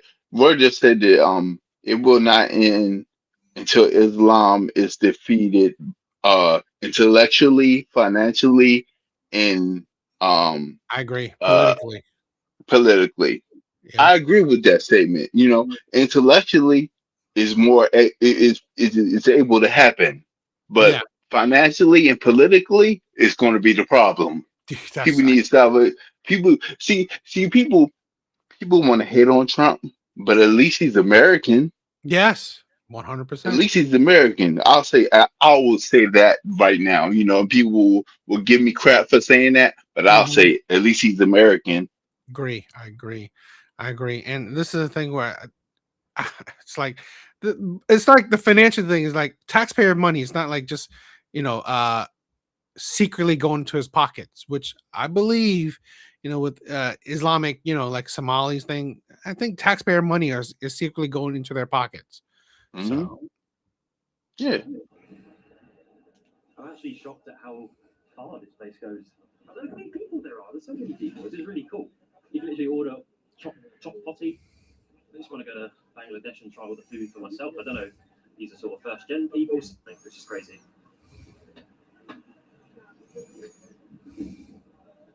$6,000, $7,000 per week, maybe. But on Fridays, which is the major prayer time for Muslims, you get about 7,000 people plus per day, which is jaw dropping. Per week, apparently, it's over 35,000. Now, obviously, London has a population of 11 million, thereabouts, so it will have a decent amount of footfall. But it's not the only mosque in London. I don't know how many mosques there are in London, but I can imagine there's more than 100, So to have over 35,000 people here, I think it really shows that, yes, you're in the UK, but you're not in the same regard. As you can see, to be fair, completely not being, opinionated or anything, but the food is pretty good. I love biryani, I love masala chai, and I like lassi. Very good food. Look at this, guys. I've never seen so many pigeons in such a small area. Thank you, friend. How are you? Do you mind if I film your shop? It's okay? Yeah? Could I try one of your sweets? You can pick which one, whichever one is best. Good conversation with him. He was the nicest guy going, and I tried the food and I bloody lost the footage for it. I don't know why GoPro just keeps uploading my footage in a weird way, and I just lose the footage every time. Anyway, without further ado, let's give it a go. Some sort of pistachios on it. Let's try it out. I say a lot of people are from Bangladesh. You'll find everything's owned by Bangladesh as well. You've even got British Bangladesh travel groups, which is pretty cool as well. You get a Bangladeshi haircut, all sorts of things. And yeah, I would say for the most part, it does feel like you're in a different country. I'm not saying it's good or bad, just say it's what I've seen. I'll say that's bad, right? When you're living in your own country and it feels like you're in a different country, it is honestly a bad thing, right? And I agree, right? Islam is taking over Europe, and you're seeing that, right? Like they're saying it, right? The white population, which was the predominant population, it's shrinking while other people are growing. And again, I said this: it's their fault, right? They allowed this to happen, so no one to blame but themselves. But this is why I believe that there's importance for Americans to watch this or to understand these possible things that happen. Right, watching the UK, we do not want this to happen to America. Period. Right, that's how I see it. And no disrespect to him, but he's like aloof. He's like dog, what are you talking? Number one, what are you talking about? Number two, what are you talking about? Are you a food channel or are you talking about Islam or what? Yeah, What's I going heard. on? You Yeah, know? I didn't see this video, so I was expecting a little bit something different. But he's glazing, other Yeah, cultures he's way too glazing. much. I thought he was going to really talk about, the Sharia law, no go zone, but he's eating or reviewing, the other cultures. Like, okay, come on. Not allowed to have opinions as a YouTuber. If I say this is bad, for example, Islamic score, I'll get my bloody head chopped off. So I'm not allowed to say it. So when I get comments saying, "Oh, you're clearly a lefty in disguise," I don't want to bloody hear it. So anyone who knows me knows I'm not one. Not saying right wing. Not allowed to say that. Okay, now we're in the heart of Bangla-town. We're in the main bit of Brick Lane, of course. Now you've probably heard of this one. That's one thing that you said before in the other stream. I do hate this shit, right? Just stand on your words, right? If you're, you don't have to like say you're right or left, but like don't get scared. Like I said this, bro. I don't mind saying what the shit I want to say because I don't care about comments. I don't care about people saying you're a Trump lover or you're conservative or you're a racist or you're whatever. No, I have my opinions, right? I don't give a shit what you think, right? I mean, so I'll stick with my words. And that's the thing, like in the 60s and the 70s, that's what people don't understand about the breakdown of the family structure. Number one, the Islamic people, they have family structure. They're gonna Yeah. keep their families together. So that's something we need to watch out for with all our PC welfare queen culture stuff that's going on. You know what I'm saying? I think that the people in power need to they have to choose their money or the country. Period. Choose the money or the country. That's I it. agree. I agree. There's actually one or two things to do here that I can show you. But yeah, there is more modern shops here. Once again, to be fair for London, in the last few videos we've done here, there's been trash everywhere. It's been a bit of a shithole, to be honest. But here, there's actually no litter, which is pretty surprising. Like, yes, the wall is kind of trash with graffiti, and as per usual, I could go on about the skyscrapers in the background. But if you watched any of my old videos, we've said that a billion times. I want to show you new content each time. But yeah, I mean, it's not. Why is there toilet roll on the floor? What the hell? But yeah, obviously you've got some old kind of hellhole stuff basically on that side. But you've also got the gentrification like that pub. I briefly sort of popped my head in there. And yeah, mega modern. So Brick Lane's obviously getting a lot more investment than other parts of London. It does feel fairly decent here, to be fair. And judging by, I didn't know this existed. What the hell's that? Hang on a minute. There's a bloody gate like Chinatown. Yeah, that is true. The UK is like they're so PC with their words. You definitely do need to watch out what you say if you live in the UK because they will arrest you, which is another insanity, right? If you say something like you hurt someone's feeling in the UK, they will arrest you for that shit. That is why the UK is a hellhole, right? It is a shithole. How We'll fall dare you? first. Yes. And that's the thing. That's the insanity, right? And that's another thing where, as Americans, we have to watch out for. To get arrested if you hurt other people's feelings, that is insane to me. So maybe we're not in Brick Lane. Maybe this was. Fall first. We used to be a strong. Agree. Yeah. Now we're a bunch of, and I don't get it personally. Yes. I don't get it. I've said this before. I blame feminism. I always everything leads back to the feminism fault. Everything. Oh yeah, yes. They're They the root of destroyed all a evil. lot of stuff. Yeah. Yes. Yeah, I agree. They're the root of evil.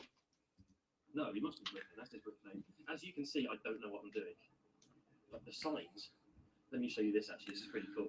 So you've got this big old sort of entry thing, very similar. It's very impressive, is it? But when you go inside there, just like Chinatown, it's pretty cool. And you can see the changes as well. Bangla-town Arch. Let's do it. No bloody way are they selling Iranian flags. That's surely not. Hang on a minute. So you can say there's these weird sort of like houses up there, which are quite cool. Yeah, you can buy your Palestine flags. You can buy an Iranian flag. You can buy an Iranian flag. That's pretty interesting. Don't get that in well, surely anywhere else on the planet. Iranian flag. I mean, I don't think the average Iranian person being persecuted by the government would necessarily appreciate something thing. A caliphate government, but you know, who am I to say? You know, who am I to say? Long story short, though, I don't think it's too bad of an area. Like, it does feel a little bit rough here and there on the outskirts, and that Leighton place did have that weird sort of council thing. But nonetheless, it doesn't necessarily feel like you're going to get stabbed, as they say. It's like, oh, it's a no-go. It certainly feels really safe. As I say, we've spoken to loads of locals here, and everyone's actually super friendly. So, yeah, kind of debunked it, to be honest. Like, I mean, we'll do another video into Newham and just see how we get on there. Maybe it'll be slightly different. I don't know. I've heard Ilford and East Tamra a little bit dodgy, but here there's even like Italian biryani pizzerias. So it's a bit of multiculturalism there. That you've got like fish and chips and chicken mandi. So to be honest, I've never actually heard of literally in the same restaurant. So yeah, interesting artwork as well up there.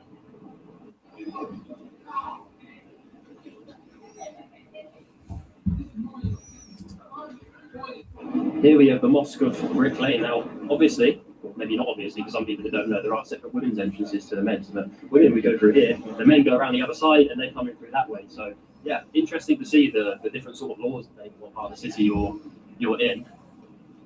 Yeah, once again, it's busy. It's not as busy as like the other place we were just in, despite this being the touristy place. And to be honest, like the demographic here is way more mixed in comparison. And there's obviously like tourist stuff. Like, let me show you this actually. There's obviously tourists here because you've got sort of these, normal shops like selling rugs and stuff, but you've got this, which is pretty good marketing. This is a estate agent, but they've just got a and fun fact, many Indian restaurants that you may see, you think, oh, they're owned by Indian people, but they're actually owned by Bangladeshi people. So going here, you can actually get some real Bangladeshi food and not just your standard sort of Indian food, really. It's be touristy, so you'll get food from like Ethiopia. You've got all sorts of food, really. Hi, brother, you okay? Oh, I'd love to, mate. Thank you. I will tell everyone to go to your shop in return. Very good. Oh, black pepper. Lovely. And what's the name of your shop, sir? Have a good day. Bye-bye. Hi, mate. In a second, I need to chew. Thank you.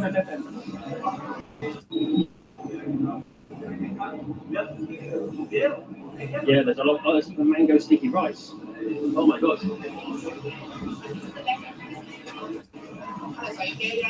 I don't know if he debunked anything. I mean, I don't know. He didn't really dig that deep. I mean, he said like there's 85 Sharia law courts. He went to one and that's it, or he went past one and that's it. So this is kind of a stupid video. I kind of thought there would be more. So that's what's shitty. But like you said, it's hard when you can't say nothing. That's why I don't think I would last too much there, because it's like I was raised off of the truth is the truth and a lie is a lie. You know what I'm saying? I was raised off of that, and it's like it's in me. I can't help it. There's times that I wish I could just shut up. Honestly, I wish I could just let people think whatever they want to think. But it gets to a point where enough BS is thrown around that I'm gonna have to set the record straight. That's just what I feel like my duty is. Like I said, I go off of duty, honor, and respect. That's what I hinge my life on. And if you can't stand on what's true, you're delusional. You're living in a fantasy world. And is that what they want us to do? They want us to be in a fantasy world so they can tax us into oblivion? That seems like what's going on. Like I said, these people have to choose the money or the country that possibly their life. That's what they have to choose. Their lives or money. That's their choice. Crazy.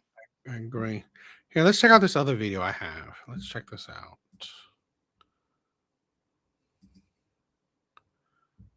If I want to kill you and behead you, unless you convert to the religion I dictate, what would be the place of compromise? Well, I would not mind converting, as I myself am an agnostic, so I have no faith. I have no thanks for your time here at the University of Austin. What I wanted to ask you was, I would like to reiterate the thanks for your time here at the University of Austin.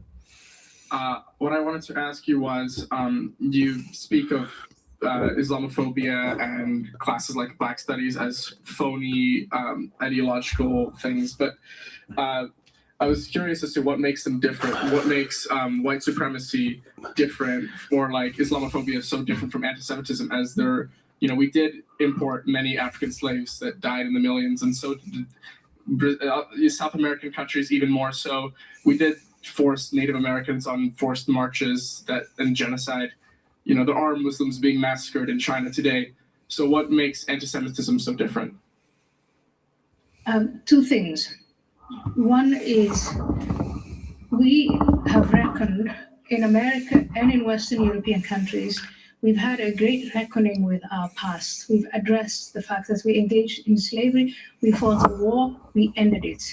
We had segregation, we had another major fight, we ended it. We had the civil rights movement. We brought women out of, and by the way, in fighting for all of those emancipations, the people who were heading these fights were constantly quoting from the Bible. They were believing Christians and they were inspired by their Christianity. So number one, we had that reckoning. Number two, anti-Semitism is the oldest hatred in humanity, and you find it, believe it or not, across the entire world. What made the West different after they nearly exterminated their Jews was to have that honest look in the mirror and reckon with what they did. And then those campaigns to end it. Islamophobia is a made-up word. It's made up by a political movement that wants to exploit and capitalize on white guilt to achieve its end goal, which is the revival of the caliphate. And the revival of the caliphate is... And then, I think that's our weakness right now, right? We have white people feeling guilty for the past, which I'm not saying the past isn't bad, right? America has an ugly past, but we have to think that America constantly are trying to fix their past, right? I mean, we had, civil rights movement. We had, our Civil War. We have many things that, shows you that America wants to evolve. They're trying to evolve. They're constantly trying to evolve, but yet keep on having the white guilt. Okay. It's showing us that this is how people, right? This is how these minority groups, this is how Muslim groups, whatever, all these kind of groups, how they are able to attack Western countries because they see the weakness, right? Since you feel guilty, okay, let me take advantage of you. Let me take advantage of you and, get political power, right? Get financial power. And that's the danger. I said this, like, I don't need your white guilt, right? I don't need it. It doesn't help me. It doesn't do nothing, right? Just live your life. Like, because I said today, right? Today, we are free. We are more free than ever before. I don't need you to feel guilty, right? Because we have the freedoms we have. I have the opportunities I have. No one is stopping me to have the best life I can have. So your white guilt does not help anyone, but it only helps the criminals. It only helps the people who are trying to take advantage of America. Yeah, it only hurts people like her. Why don't you go to Islam, and why don't you go to Mecca and get your reform there? Yeah. And it's like I say all the time. These people, I lost it. So my bad. I lost it. What I was thinking. It's fine. To convert all of us into Islam, whether we like it or not, those of us who refuse to do that, we will surely be beheaded. I'm sure I'm on top. And that is their end goal. And so they're exploiting these Western part of subversion. This is just a guest speech, but I wish that at some point someone here could start a lecture series on subversion, on active measures, on asymmetric warfare. That would get you interested in what it is that the Islamists are doing and how they've become so successful against these great nations with this incredible military and economic structures, and yet the Islamists are winning. Islam is spreading. They're doing better today than they were doing in 2001 after they hit us and we invaded Afghanistan. They've got Afghanistan back.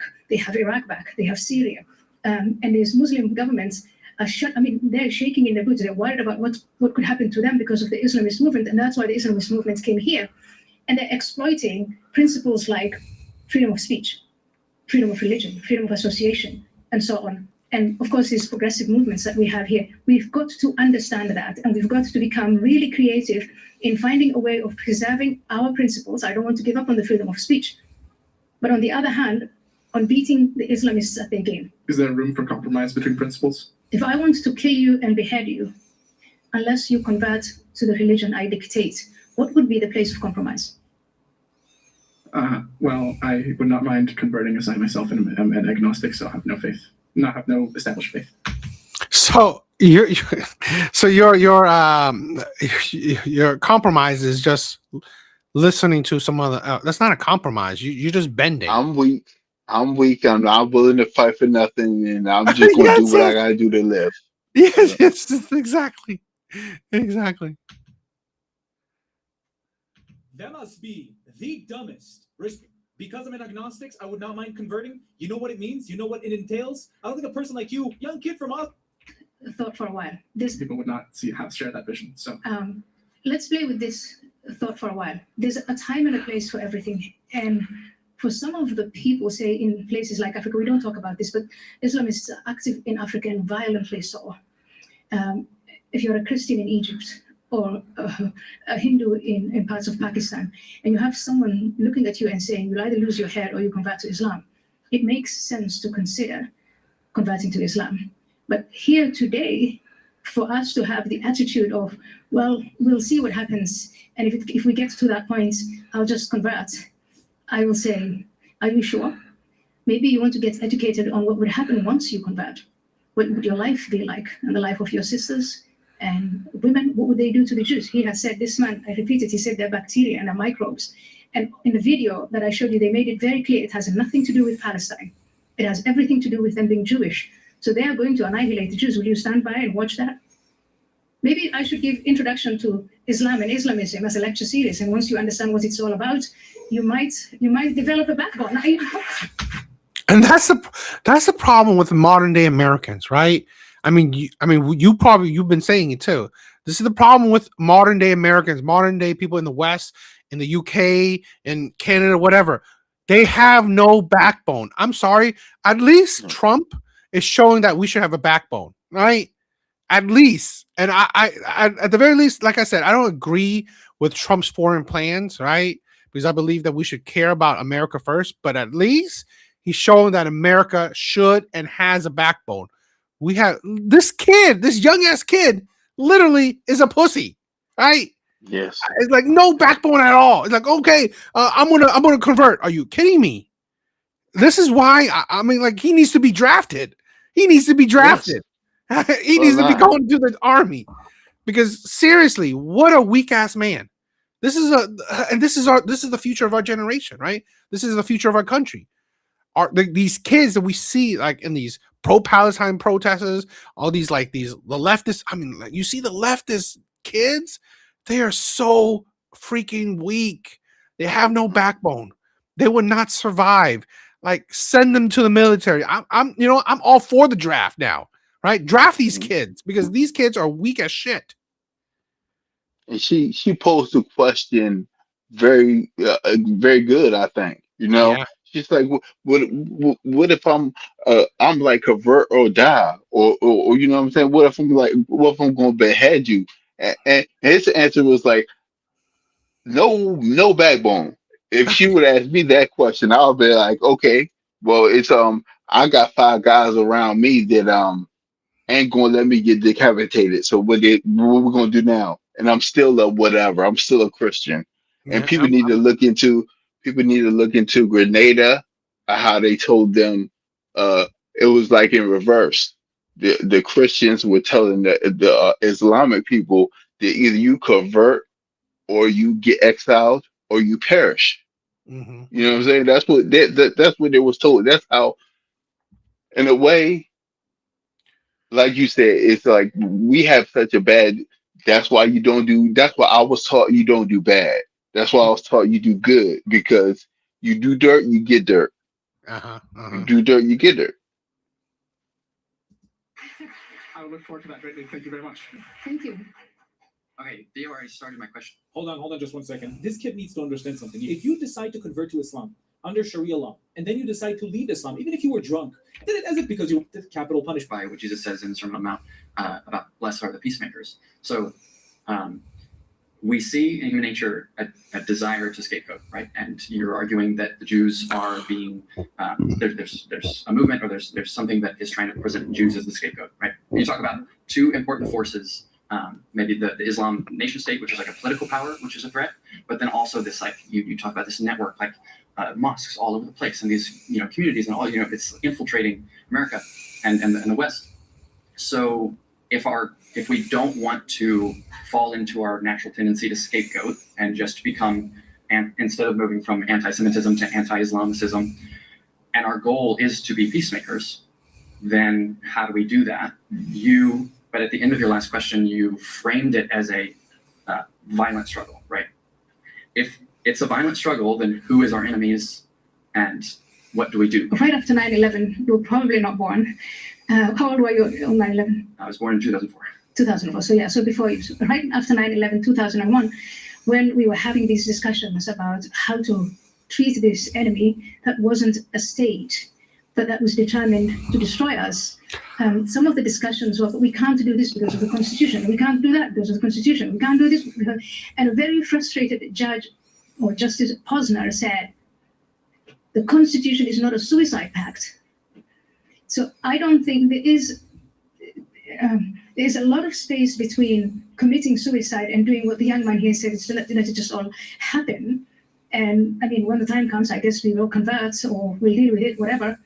And really looking at and studying openly, which we haven't been able to do because we've been self-censoring. I've said this, right? We got to stay strong, right? We should control our immigration. We should only allow the best or the most qualified, or whatever, the financially best or whatever, to actually immigrate into our country. We shouldn't let the worst come into our country. Okay, we shouldn't let the people who doesn't want to assimilate come into our country. We shouldn't let the ones that want to. I swear, if anyone, right, who's not born in our country and have the audacity to say that hate to America, death to America, any of the BS that you hear against America, pack up your shit and go. Right? That's what we need to show force. Make America strong, right? America needs to show their strength. We should not be allowing, people to disrespect America, people to take advantage of America. Yeah. I just wonder what happened to the younger generations, because we wasn't like that when we were young. We weren't like that. We weren't that arrogant to think that our small way of, I mean, we might have thought we knew everything in a certain. We wasn't that arrogant to think, thousands of years of don't matter. How I think matters. That's crazy. That's crazy work to me. I think that's part of the evil of feminism. You have to get people to believe this crap. You have to get people to believe that we're equal. We have to get people to be soft and malleable to even accept this program, and it is really false. It's just false on any. I say this all the time. I think feminism is against God and country. You know what I'm saying? Because in the book it says I'm like you. I say this. I'm not religious at all, but I know the book inside and out. That's one thing. My grandmother raised me to know that book, and you can't you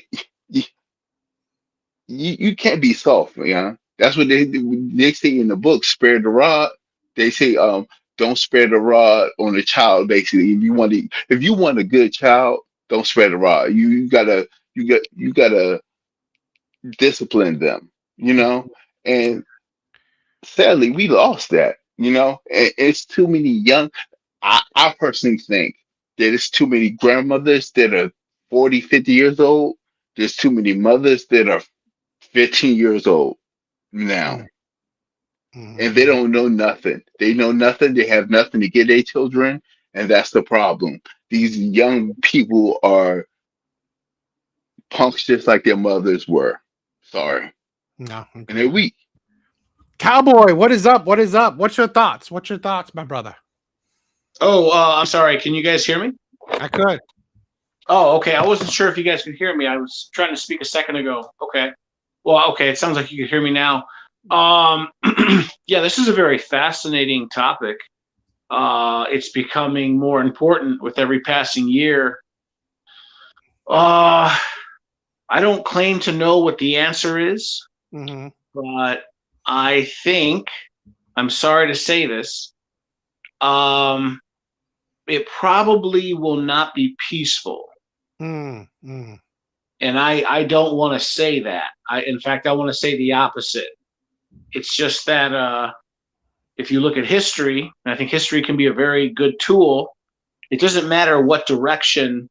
So talking about Islam for a second, it seems like whatever direction Islam goes, right now we're talking about Islam moving into the West, there tends to be violence, frankly. But if you want to look at the other way instead of the West, look at what Islam has been doing for many, many centuries prior to the East. Look at Islam in China. Look at Islam in India. I mean, you could talk about Islam in India for hours. In the end, what happened? The Indians or the Hindus and the Muslims, they fought to the point where they had to separate, right? You guys know about the creation of Pakistan and the partition and all that. Yeah. I mean, look at how the Buddhists, the Buddhists do not like. It seems to me, wherever Islam goes, it tries to take over. Yep. That is not nice to say. That is not nice to say, but it's true. And either you roll over and they take over, or you fight and you win. Yeah. So, I don't claim to know what the answer is. I think America has a much better chance than any other nation. But, from what I'm seeing, especially in Western Europe, right now the strategy is to just placate. And I think long term that's going to be disastrous. I agree. I mean, we're seeing that, right? There's and most of Western countries, right? Violence, period, and violence against women has gone down. But because of the surge of immigration, surge of Muslims going into these countries, actually violence, period, and violence towards women has gone up. And you're seeing the changes. And you're right, the placating, the wanting the surge of Muslim immigration. Because let's be honest, Muslims know our weak points. This is why Muslims are voting predominantly, Democrat or liberal or whatever. And this is why these politicians want these people in there, because they will be voted in. So I'm just like I think California is doing it, where they're trying to, I don't know if any of you guys know about like this Nick Shirley thing, right? Nick Shirley Act, where you cannot film any immigrants, right? Which is usually, the Somalian or whatever types of immigrants. Yeah, you cannot film them. You cannot show if they do anything fraud or whatever, because they know their voter base, right? These Democrats, the liberals, liberal parties, whatever, they know their party. So they want to keep these people here so they can get these votes. This is why I believe why a lot of Democrats during so many years, they allow immigrants or illegal immigrants in, because they know what their voter base would be. That's how they gain power. Okay. What I would say, I'm sorry, go ahead. I was just going to say that you're correct.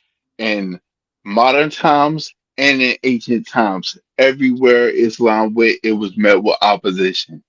Everywhere. It was a war for everywhere that Islam went in the beginning, it was war.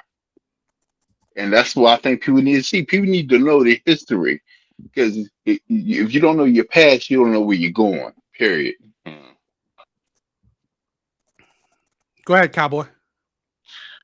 Oh yeah, I'm sorry. What were we talking about right before that? I forgot. Well, I'm sorry. I'm just talking about like it's true that if we're placating, if we're allowing this stuff to happen, we don't see that there's a problem. Oh yeah, I remember now. Okay, I'm sorry. You were talking about Nick Shirley. No, first off, I have not heard of that. I'm sorry. There's a House bill called the Nick Shirley Act in California. Correct. So you cannot film, immigrants, right? You cannot film immigrants in places like what he did, right? If you know anything about Nick Shirley, he was filming things in Minnesota and things in California to show off any kind of fraud, right? So now they're trying to pass a bill to stop that. This is why ultimately I think it always comes down to violence, because I believe that there is something that you can call universally preferred behavior.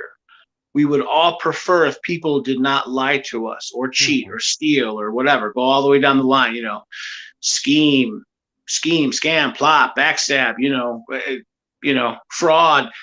But people do these things. Yeah. And then what you'll find is it's almost like a cat and mouse game where once, if you want to call it a good versus evil situation or a scenario, whatever you want to call it, when one group becomes more sophisticated to up the ante, when it gets to the point where people that are, I'll use the word objectively, and I am an objectivist. I believe in objective reality. When the left starts legalizing criminality, the right has to do certain things to sort of try to defeat them. Correct. Then the left will up the ante and say, well, you can't even prove it. Even if you can film it, even if you can prove using videographic evidence that illegal activity is taking place, that doesn't matter. Really what the left is saying is, we know we're criminal. What are you going to do about it? See what I'm saying? And once you get to that point, I mean, the left is actually right. What are we going to do about it? So, it's a very, it's, I don't know. Again, like I said, it's the very first thing I said, I don't have all the answers, but I think in the end, if people don't want to follow rules, in the end, it always comes down to violence. And that's because, certain people will say, well, who gets to make the rules? And what is the truth? What is reality? And I don't like that talk, because I think that's subjectivism. I think that that's a lie. Again, like I said, I think this gets back to like objective truth. So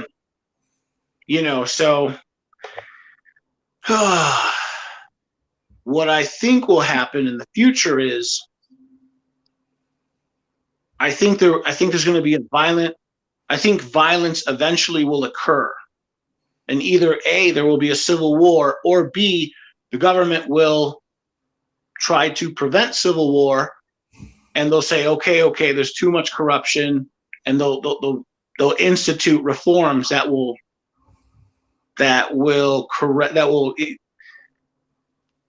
institute corrective action. So I don't know. Right now, it looks like things are falling apart. It looks like places like France, places like the United Kingdom, they're being taken over by immigrants. Yeah. I mean, I'm hearing reports now that Muslim immigrants are saying they don't even want dogs. Like, you can't even bring your dog to the park anymore because Muslims don't like dogs. Yeah, I heard of that one. Yeah, so again, it's fundamental. Like, they're not assimilating. They're saying, no, you must assimilate to us. And that's what conquest is, I think. Yeah, so exactly. No, exactly. Either nut up or shut up. I'll leave it at that. No, I agree. I 100% agree. This is why I believe, us as Americans, we're less, complacent or placating like, the Europeans. But I mean, again, it only takes, I do think I said we're less, but it doesn't mean that we're not. So I think this is the slippery slope that we're facing, where we should not let certain things slide. Right. Of course. And I think a lot of this, I'm sorry to say this, I think a lot of this goes back to like World War II and the Nazis, or the Germans at that time. So you have the Nazis, and they have like a racist political form. And so I think like Nazism and the residue, the what's considered the evil from that era has been splashed all over the media and wagged in front of it's been inculcated in the minds of Western people, like, hey, you don't want to be those people are bad, so you have to allow all this. And these same people experience it. Like, for example, I remember learning, this was just recently, I can't remember, like a month ago, what is it, in Britain, women, or mostly white women, young white girls, so adolescent girls and young women, are like, I don't know, I can't remember the number, I'm sorry, like 37 times more likely to be sexually assaulted or SA'd than women in America. And they're like, 57 times more likely to be sexually assaulted than women in whatever, take any other country, Vietnam or whatever country. It's unbelievable the amount of women that are being predated on, but no one does nothing. Exactly. I mean, I saw this video, right? Parliament, right? UK Parliament, where they were trying to they pushed back on investigating these crimes, or these SA crimes. They say that no, we shouldn't be investigating these crimes because it could be viewed as racist or Islamophobic and all that shit. I was like, are you kidding me? Your government is absolutely useless. Mm-hmm. My thing is that I don't like to use right and left, but the left is going to get destroyed by the middle and the right. So that is not even going to be a fight, in my opinion. I'm sorry, because these people, you just heard that guy say that he would convert, he would bend the knee. You know what I'm saying? He would bend the knee, and that's crazy. And I don't think people like us are more likely, or even people from the right are going to be willing to bend the knee or going to be willing to convert. You know what I'm saying? So I think it's going to be, like you say, it's going to be a real war, but I don't see the left lasting too long because they're not, they have nothing to stand on, in my opinion. They have nothing to stand on. Their whole ideology is false. And once the war starts, they're going to find out how real stuff is. They're going to have to live in reality. Sadly, they're going to have to, or they're going to not be around. That's the choice they have: live in reality or not be around. I mean, yeah, that's true. And this is the thing where if we actually care about, our culture, about our women, I mean, like, just like Cowboy said, right? A study from March of last year, like over like 700,000 women, right, ages 16 and over experience SA, right? It's like, that is insane. That is an insane amount of women that that happened to. And yeah, if you compare it to like America, it is a lot higher in the UK than it is America. That is dangerous. That is insane. Yeah, I think it's by like I think it's by like orders of magnitude too. It's not like twice as likely, 3 times as like, it's like 47 times likely, or some ginormous number. that is that is a big number, and there's a clear difference, right? They graph the difference where the change in times, right? Why is it now you have more of a chance of being SA than 30 years ago? Because of the difference in demographic. And that's what we have to watch out for. That's what I mean. Like again, I believe the America's much stronger willed than the UK, but I mean it's a slippery slope, right? It's a something that we need to watch out for. And if we let liberals, the left, take fully control, I think it's just eventuality, right? I mean, like if we have like a couple more. I was going to say, unfortunately, I think it's an eventuality. So I'd like to slightly pivot to another subject, but it's actually the same subject. It's just moving away from the macro, moving towards the micro. I think that the bigger problem is, you talk about feminism a lot, and I think in many ways, feminism or leftism, I don't care what you call it, is really the root of the problem. I think the average man in America, or in the West for that matter, is so dejected, so emasculated, so henpecked that they kind of allow all this. They know something is wrong. They know that there are abuses happening, but the men, they now allow it. Yeah. And if you figure out why, and I think I know why, I think it has to do with I don't want to say it's men's fault. I sort of blame men and women equally, but in different ways.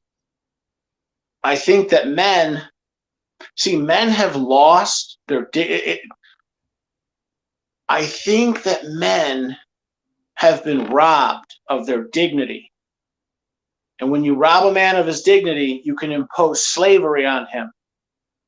Once a man loses his self-respect, you can get away with more and more abuses. And then, of course, writ large, or society, once you can do this to an entire society, you can slowly enslave them.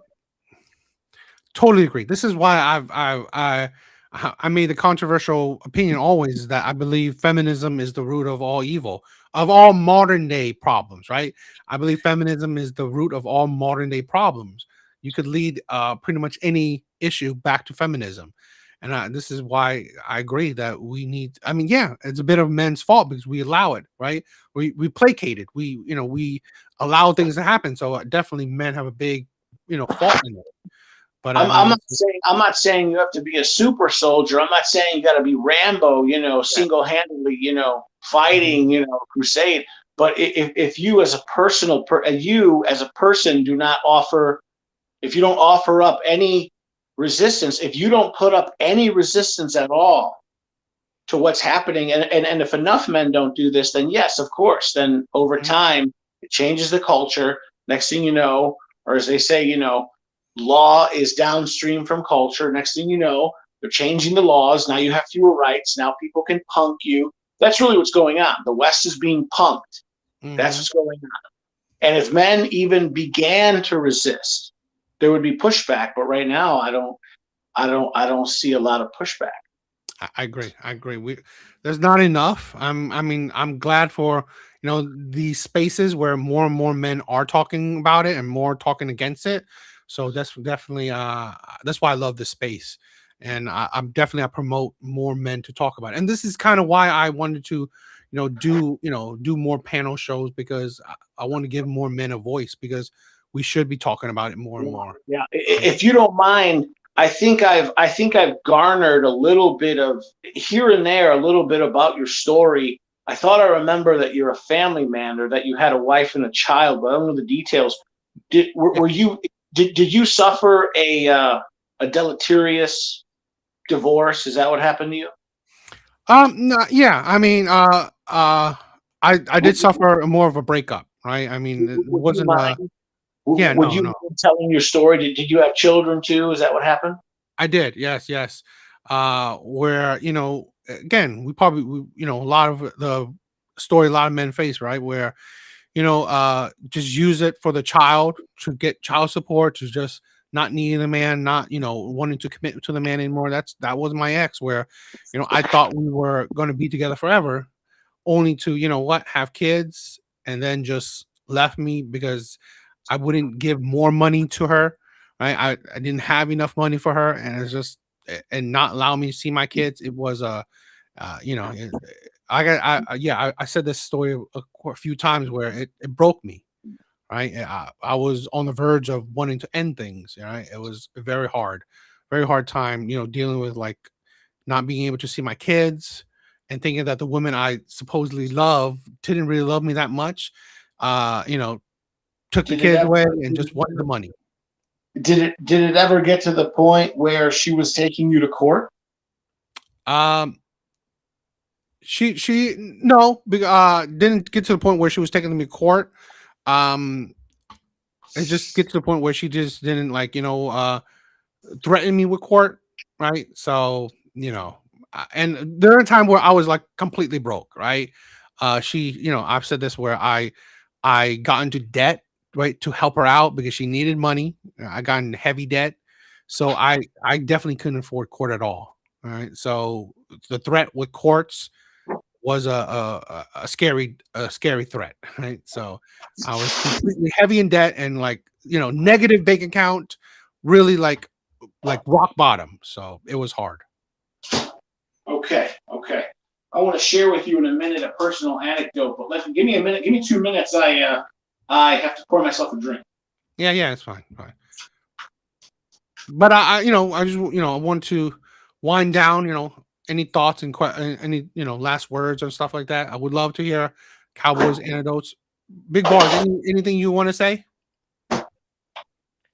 I just really think that it's a huge call to having a backbone and learning the past. We have to learn the history. We have to learn where the stuff comes from. You know, the it's such a problem that these young people or these people will argue us down about stuff they haven't even looked into. It, it's just like that woman talk about some oh uh uh Islamic terrorism doesn't exist. Are you serious? Yeah. Like you have you have no concept of anything that's real, of reality. And I think that's what we gotta get back to. We gotta get back to reality. We gotta get used to having a backbone because if we let stuff go, keep on going along, we're in a huge Trojan horse situation right now, and the enemy is climbing over the gates right now, and we have to do something to stop it. That's what I feel. I agree. Definitely. I mean, we definitely gotta learn. All right, we gotta learn, and we can't let ourselves be weak. We can't let ourselves allow certain things to happen. We just definitely gotta watch out. So, you know,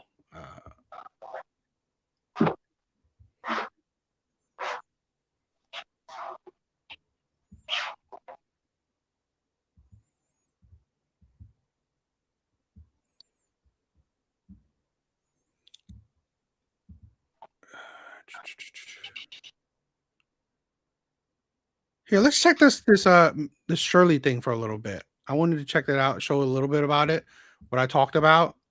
We could, and then we'll watch this a little bit when if Cowboy is ready, let him get his. Oh yeah, no, I'm ready now. I Go figured ahead. you wanted to wind down. I figured you wanted to wind down. So No, go ahead. I want to let you get the last few words. Oh, in. okay, yeah, okay. Just to take a minute, or maybe 2 full minutes, I want to share with you guys a story, and it's a personal anecdote that basically shows not on the micro. I'm sorry, not on the macro, but on the micro. What I'm talking about. Mm-hmm. Last October, I got a call. I got a phone call. It's my dad. I haven't seen my dad in 2 years. He says, Joe, or my name is Joe. He says, Joe, I love you. How you doing? Oh, I'm doing great, Dad. He says, Joe, are you in the city? I live in Chicago. He says, I want to go to lunch. Let's go to lunch. Okay, let's go to lunch. I haven't seen you. We go to lunch, and my dad says, Joe, I'm in my 70s now. I got some bad news. My kidneys are failing me. I'm on dialysis now. I say, Dad, I'm sorry to hear that. He says, Joe, would you consider donating to me a kidney? Mm. Right away, I told him, no, absolutely not. I'm going to let you die. Yeah, and I'd like to tell you why. Mm-hmm. And he already knew why, but this is me telling you guys.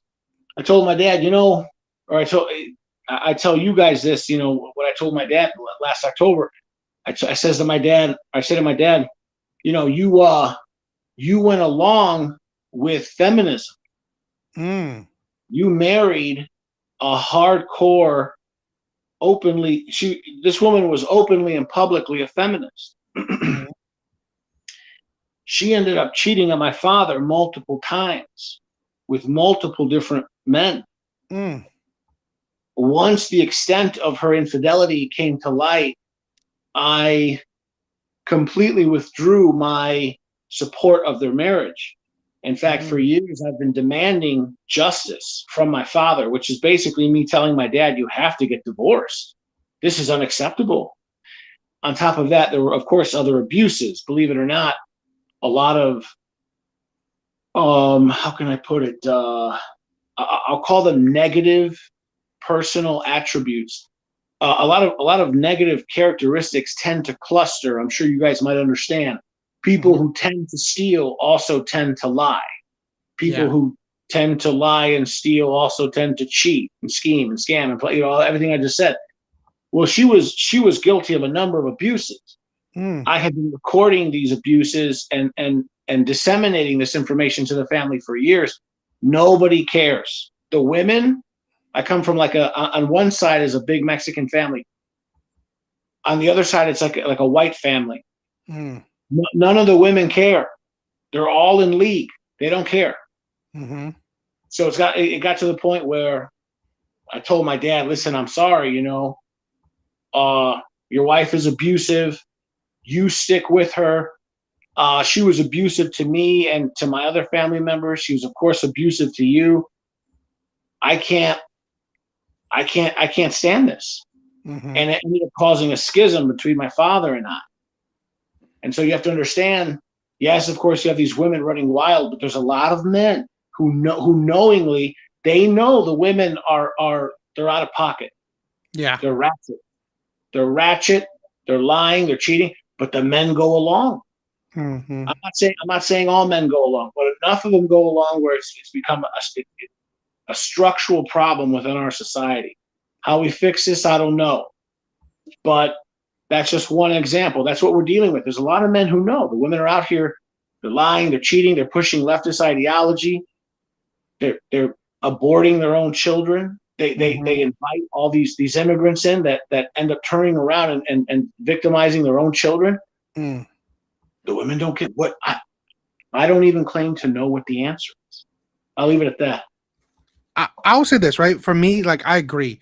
There was one point where, like I said, my last relationship, I think I was that fool, right? I was thinking I was that idiot where I was, it's like a lot of us as kids, right? We grow up thinking, we always say that the Disney fairy tale has, blinded women. It has blinded men as well, right? We think that we're white knights. We think that we should be, all this, fairy tale shit. And until you actually experience the reality of women, you don't understand shit. So it definitely woke me up, experiencing rock bottom. And in my opinion, I don't think there's a clear cut way to fix things, but I think that men talking about it, men hopefully waking up other men, which it's a small growing population, right?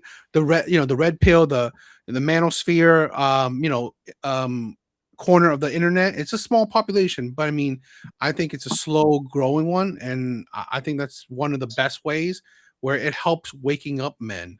So that's why I see it. Like I've said this, where Red Pill, this community saved my life, where it gave me the strength to move on, and it woke me up for my foolishness. So yeah, that's how I feel. I've used that phrase before. I actually believe it kind of saved my life. Well, I want to also add two things. I actually think that it's, as of late, been going more mainstream. And I'll give you two examples. The latest example is a guy called. I guess he was a sergeant in the military, in the U.S. military. His name was Sergeant Pop. Have you heard of Good Pop, Bad Pop of Redonkulous.com? No? Okay, he was recently on, I think it was in Detroit, Fox 2 Detroit. and he was talking about basically red pill. They had him on, and prior to that, I mean, there's many examples, but the one other example I'll cite right now is what's her name? Oprah. I'm sure you guys have heard of Oprah Winfrey. Yeah. Yeah, right. Okay, everyone knows Oprah. Oprah a couple months ago had Professor Scott Galloway on her podcast. She has a podcast now on the internet, and they were talking about none other than the red pill and the manosphere. And so, these subjects are being talked about, however slowly. But it's not enough. It's not the end goal. The end goal has to be political change, I think. I mean, yeah, we need more men in the political sphere. I think ultimately, as terrible as it sounds to say this, we need to man-fair the laws, and what that means ultimately is taking away some of women's rights. Not all, but taking away some of their rights. For example, when a man and a woman get divorced or a separation occurs, the woman legally, you can look it up. It's called the tender years doctrine. See, there's something called family court. There's different types of courts. There's criminal court, traffic court. Well, there's also family court. Family court, and by extension, divorce court. Divorce court is family court. Same thing. Family court generates more money than all other courts combined in the United States. Somewhere between 50 and 60 billion dollars a year. We're talking about an industry here. And when people get divorced, the man has to pay for everything. And who do you guys think gets? Everyone's making money off this. The woman, the courts, the police, the stenographers, the judges, the lawyers, the police workers, and it's all being paid by men. Yeah. I mean, like, child support has to go through the court first, then it goes to the woman. But guess what? It goes to the court first because they need their cut. Right. Right. They take some cut, and this has all been studied. Basically, slavery has come back to America. But it's no longer the chattel ownership of people's bodies based on skin color. Now it's based on gender. Now I should say sex. Even gender has become politicized. Now it's based on you got a hole between your legs, or you got a twig and berries. Yeah. No, I definitely agree, and that's the thing where I don't know if we would make it men, but like, why can't we just make it fair? Like, what is it? I think Kentucky or whatever put up no fault divorce, and divorce rates are plummeted. I mean, like, there's like people, women aren't like jumping to just easily divorce a man. Okay. So there are glimmers of hope. You bring up the recent legislation in Kentucky.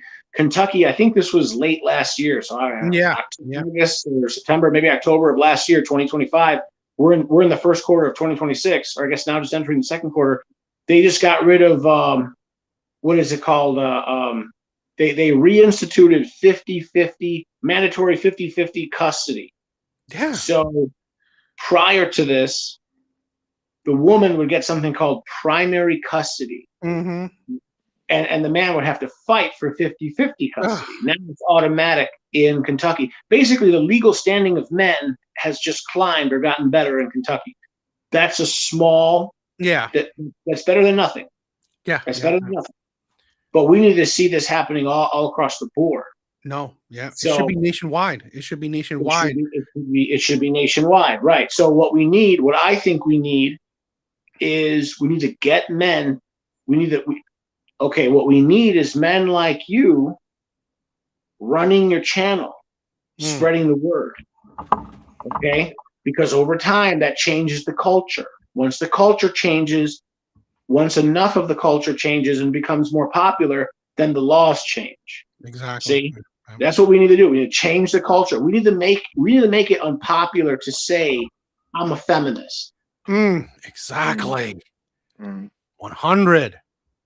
I made my channel built on like condemning feminism. right? I built my, and that's what I want to promote. And this is what I'm trying to do with the community, because I believe it's been the detriment of our society. It's the downhill of our society. I've said this, right? You could pretty much pick any kind of problem, immigration, socially, whatever. It leads back to feminism, right? And the downfall of feminism is the rebuilding of our society. 100%. I agree. So I'm all for it. This is why I wanted to create this community, and why I wanted to do these panel shows, so I could give more men voices, because we need to speak out. So definitely. Yeah, and I'll leave it at that. And I like to run around. I like to run around the internet and basically touch base with all the guys that I see out there spreading this message, and just tell them, you're doing a good job. Good job. I agree with you. Please continue doing what you're doing. These are our goals. This is what we should move towards. I love that you stand by your principle with your father too. It must have been hard for you, but it was amazing that you stood tall on your principles. I love that. Well, I didn't mention this, but it's worth mentioning now. This all crescendoed. This all came to a head 10 years ago, maybe 11 years ago now. I was arrested. I was arrested by the Chicago Police Department. I got into a fight with my stepmother, a physical altercation. Wow. I was a couple days, I think 3 days away from moving out of my apartment, or moving out of my parents' home and into my first apartment. And well, basically I told her how I felt about her, and I was using very, very unkind words. I called her a whore. Well, she hit me. She punched me in the face and broke me. She punched me in the face and broke my glasses. After that, I hit her back, and it spiraled into a family fight. Here's another piece of advice I can offer young men, and my message is to all men, but especially young men. I'm starting to get old. I'm 42 now. I tell all young men, if a woman hits you, even if it's her fault, do not hit her back. It is an injustice. It is. But the laws are so stacked against men, you will go to jail. Likely, you will go to jail and she won't. I had to hire a lawyer to resolve the issue. I had to go to anger management. Let me tell you something. I don't have anger. Well, I mean, everyone's got anger. I don't have anger issues.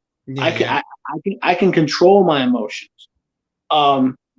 This is the first. That was the first time. That's the first time I'd ever, been convicted, been arrested, been convicted of a crime. I was a Boy Scout. But I'm telling you, feminism is this new thing. When that happened, my father had to make a decision. Am I going to side with my son? And my father was there. He witnessed the whole thing. Am I going to side with my son, or am I going to side with my wife? He sided with his wife.